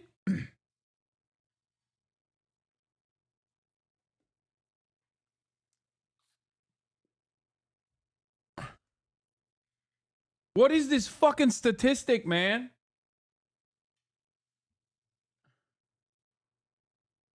No, he said that 32% of the murderers killed more than one person. Oh, he's saying that out of the undocumented migrants that murdered people, 32% of them killed more than one person. Okay, that actually makes a lot more sense. Because there's what? 29 cases yearly of homicide and manslaughter. No. There's 29 cases of yearly of homicide or manslaughter from undocumented migrants. 29, 29. Not 29,000, not 2,900, not 290, 29. So yeah, maybe 30% of 29 were actually people that ended up killing more than one person. 20, 29. Okay, shut up. Don't make fun of me. I'm stupid. You're not allowed to make fun of me anymore because I'm stupid. I think it cost him the election. That and the hostages. I actually think that was a bigger factor because that's a deal that just should not have been made. But again, this was a question that was asked of me. I didn't bring it up. I didn't want to bring up the Panama Canal because of Jimmy Carter's death. But people don't bring it up. But, you and other people have asked me about it. No, it's a deal that I was very strongly against. I was a young guy when this took place. But just why would we spend all of that money, lose 38,000 people to malaria, the mosquito? They were dying. It was horrible what was happening. Oh my God, remember that? Mosquito. It just reminded me. It reminded me. 38,000. 38,000 dead. Because of the mosquito. Come on, someone has that old video. I think it's him talking to Jonathan Swan. Oh my God. I'm such a Trump stan. Why do I know this?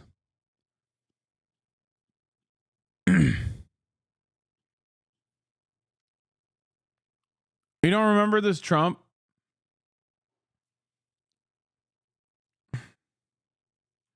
I'm a ball knower, dude, when it comes to Trump.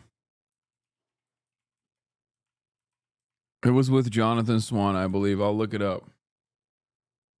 Yeah, my hyperfixation is Donald there are Trump. those that say you can test too much. You do know that. Who says that? Oh, just read the manuals, read the books. Manuals? Read the What books. manuals? Read the books. What books? What testing does? Who- no, I'm is sorry, It shows, wait a minute, who John. said- Let me explain. What testing does? It shows cases. It shows where the This is when he was like completely falling apart, dude. This was a crazy time. may be cases. I've covered you for a long time. I've gone to your rallies. I've talked to your people. They love you. They listen. No, it's not Jonathan Swan, I don't think. It's not that COVID interview. I know it well.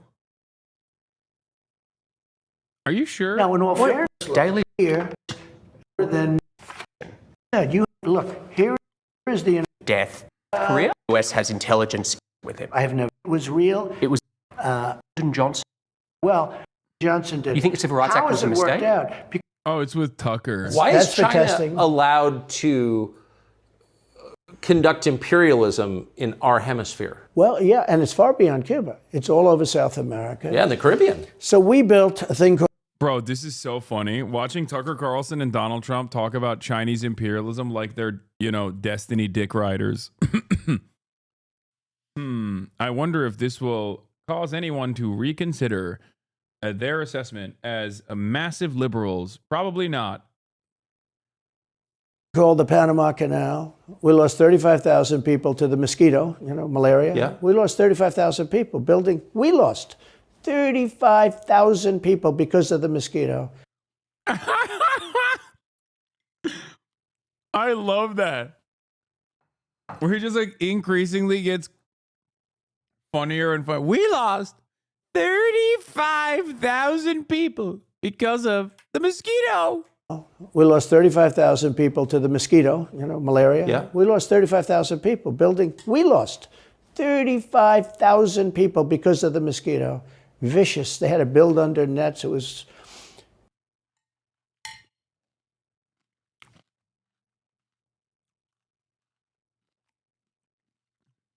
They paid them 4 times more than they would make in the United States, but they knew they were going to go over there and die. And they died in the jungles of malaria. There was nothing we could do to stop it. 30th, and then we gave it away for $1. Now getting their agenda through Congress, you appeared to open the door in your radio interview yesterday for 2 bill approaches. It's still your preference for one big, beautiful bill, as you have said. Well, I like one big, beautiful bill, and I always have, I always will. But if 2 is more certain, it does go a little bit quicker because you can do the immigration stuff early. Now, you have to understand, for immigration and for the wall, we won the case on the wall. They tried to sell the wall for 5 cents on the dollar, by the way. And we had, fortunately, a judge that stopped that. But they were already discarding the wall. And 5 cents on the dollar. And you know what they were doing? They were calling us up and saying, we'll sell it back to you at 200 cents. In other words, double what we paid for it. So they were going to buy it from this guy for 5 cents on the dollar. They were making deals. And fortunately, we had a very smart judge that stopped it cold.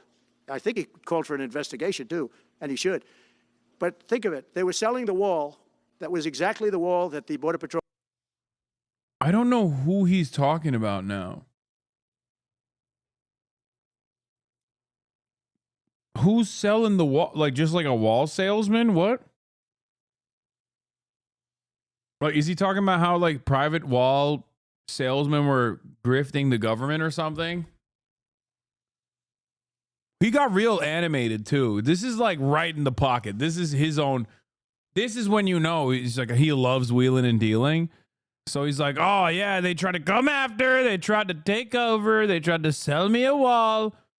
For the price point, I said, ain't no way, Jose.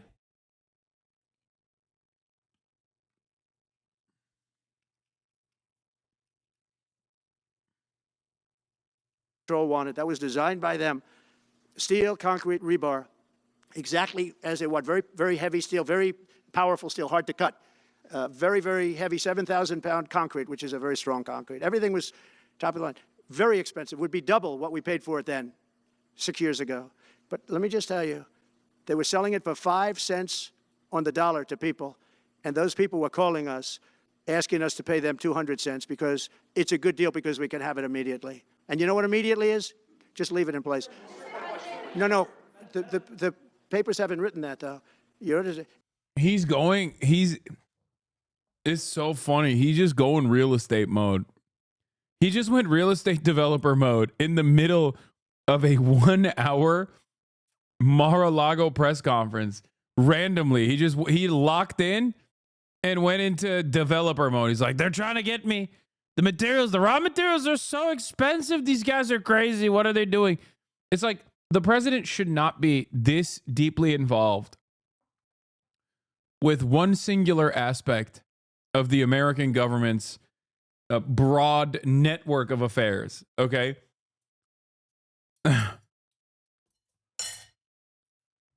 He's like, he knows every part of that deal. That deal is like all the other things that these people do. These people either hate our country or they're very stupid. And I don't believe they're stupid because nobody can cheat on elections like they cheat and be stupid.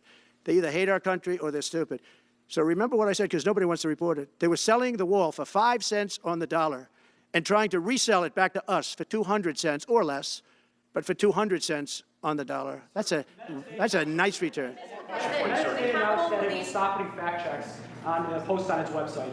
And Meta said today it would stop putting fact checks on its website and instead allow community to Well, I watched their news conference, and I thought it was a very good news conference. I think they've come a long way. Meta, Facebook. I think they've come a long way. I watched it. The man was very impressive. I watched it. Bro, that's so funny. All it took was like a couple million from Mark Zuckerberg. Trump is now like, Meta is very good. I like it. I will be talking about that in a little bit, but you need to understand. Facebook already was like a right-wing, an incredibly right-wing network, obviously. It's an incredibly right-wing platform. That's where all the grandparents are. But I think it's important for people to recognize that a lot of the platforms that you rely on for communication, for dissemination of information, for getting, new things, for learning new things, they are almost entirely, they're controlled by psychopathic right-wing billionaires, okay? And they're no longer even hiding that they are, openly right-wing. So just something to remember. At least back in the day, they used to try to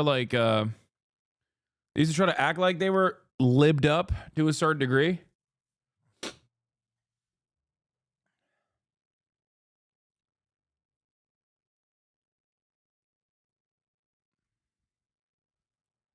And it's gone. Even the aesthetics are gone. Even the optics are gone. That's how that's how thoroughly liberalism has been defeated. Yes, this is on 1.25 speed, by the way, chatters. Of course, Donald Trump can't speak this fast. China's Ministry of Information, Industry and Information Technology announced Tuesday that the country will implement a superfast 10 gig optical network pilot projects in certain cities and regions in 2025. Oh my God, dude. Oh my God. They're pooping on us, chat. They are pooping on us. China is farting on us, dude, every day. Every day that I am alive.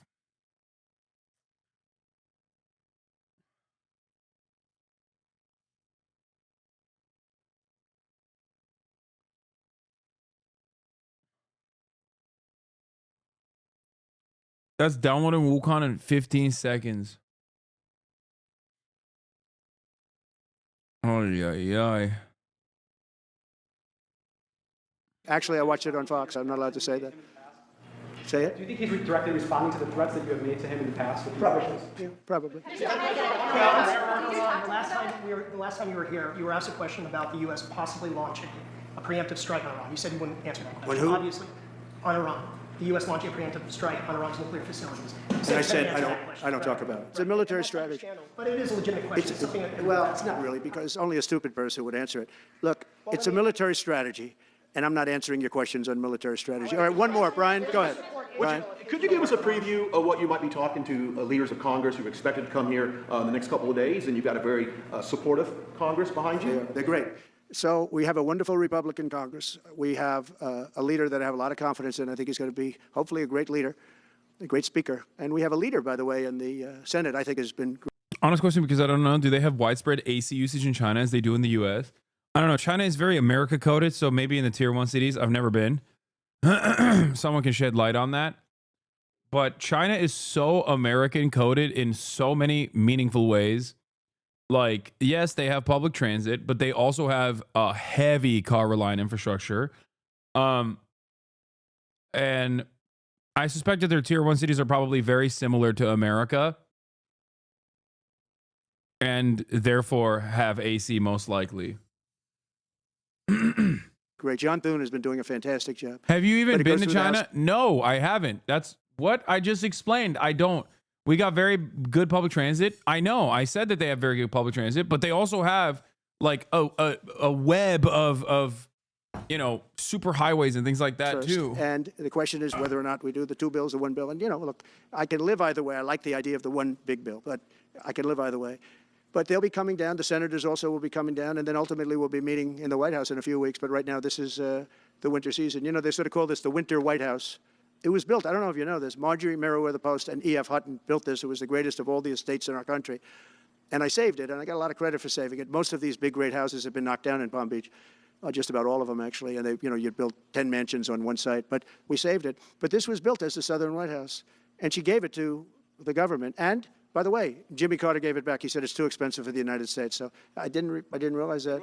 I was just told. Actually, Jimmy Carter, Nixon was through Watergate. He came down. Nixon came here once, and he thought it was incredible. But he had a thing called Watergate, if anybody remembers that.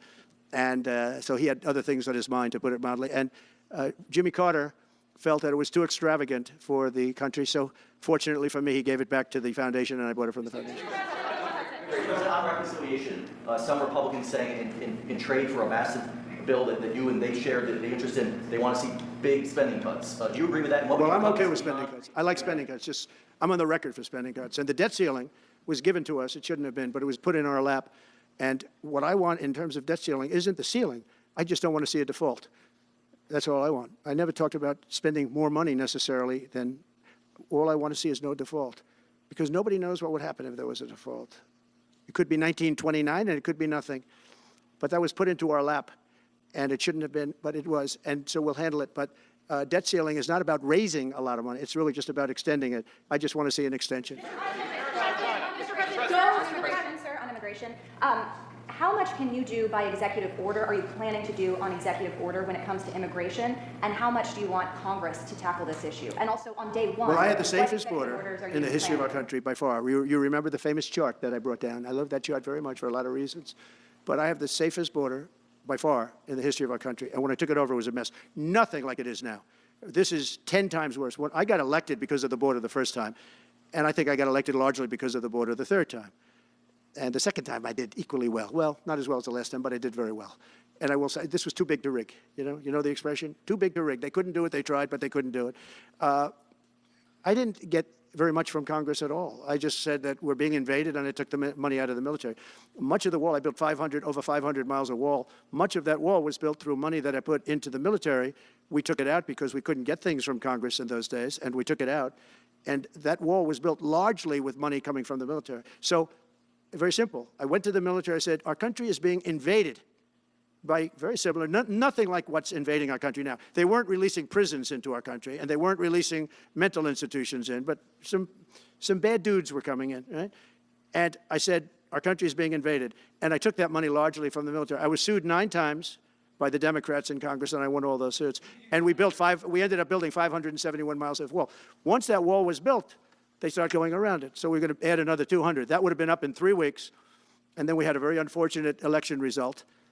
And they said, we don't want to put it up. We'll sell it. And they started selling it for 5 cents on the dollar. What is that? So we'll do this again. I just want to thank everybody very much. I'm just telling you, this will be the golden age of America. This is the golden age of America. We're going to have a great country again. We're a country right now under siege. We have so many different problems, and nobody respects us overseas, but now they do. The Italian Prime Minister, as you know, came here the other night, just flew in and flew out. She wanted to see me. And great respect is being shown when I went to the cathedral in France. Great respect was shown by the Prime Minister, the President, by everybody. France was, and by the way, I have to say they did a great job in the cathedral. But great respect is being shown to our country again. And we have a great country, but we have to run it properly. It's going to be run properly. We want to get back those hostages for Israel and for us. You know, we do have people that are hostages being held. And I'll just say it again. if this deal's not done with the people representing our nation, by the time I get to office, all hell is going to break out. Thank you very much. Thank you. Ukraine-Russia war before you take office. Can you clarify what you mean by military force in the Panama Canal? No. You were probably right. More than half of Chinese citizens have ACs. What'd I tell you? China is the world's leading user on... What the hell is this? Oh, it's the ad blocker. China is the world's leader of...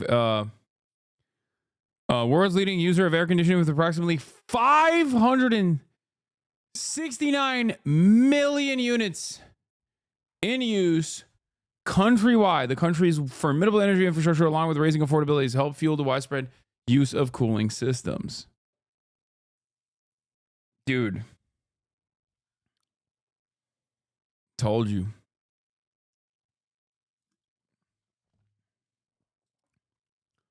+90% of US homes have AC. Only 60% of Chinese homes have AC. Yeah. Have you been to Europe? My point is, China is so American coded. Like, they're such Ameriboos in many ways that it wouldn't shock me. China has 0.4 AC units per person, whereas America has 1.1. The ubiquity of air cooling is one thing America does better than any other country in the world. China just has more in gross.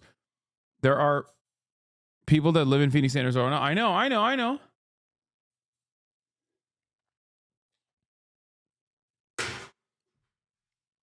Guys, this wasn't even like a pro-China statement. This was more so to tell you that our greatest adversary is actually a lot closer in its attitudes towards consumption to us.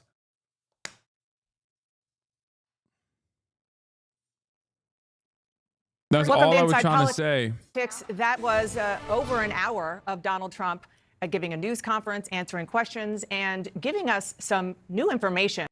Unlike Eurocucks.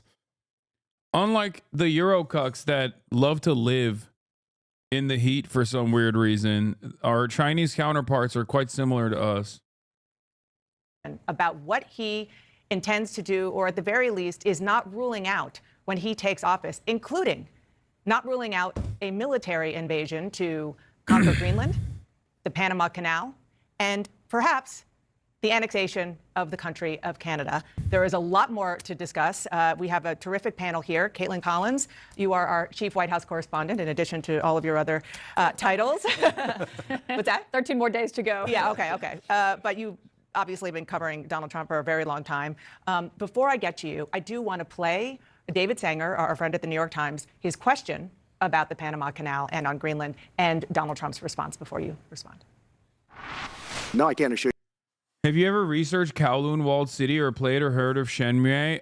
Yes to both, and I'm actually kind of obsessed with Kowloon Walled City. And I wish I was around. I wish I was around when it existed. I would have loved to visit.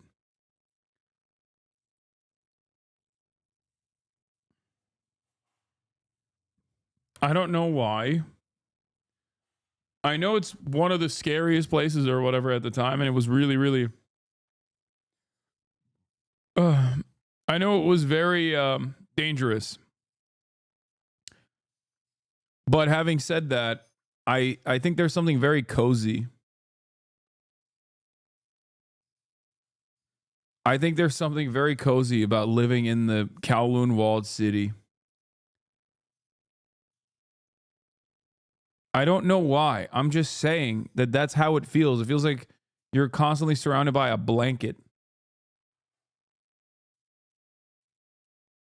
Holy shit, this is too exciting. In recent years, with the development of urban transportation, China has built many overpasses to reduce traffic congestion. Hell yeah, baby. America on top. Many of these overpasses are spectacular and complicated looking. Some of them are more exciting than roller coasters.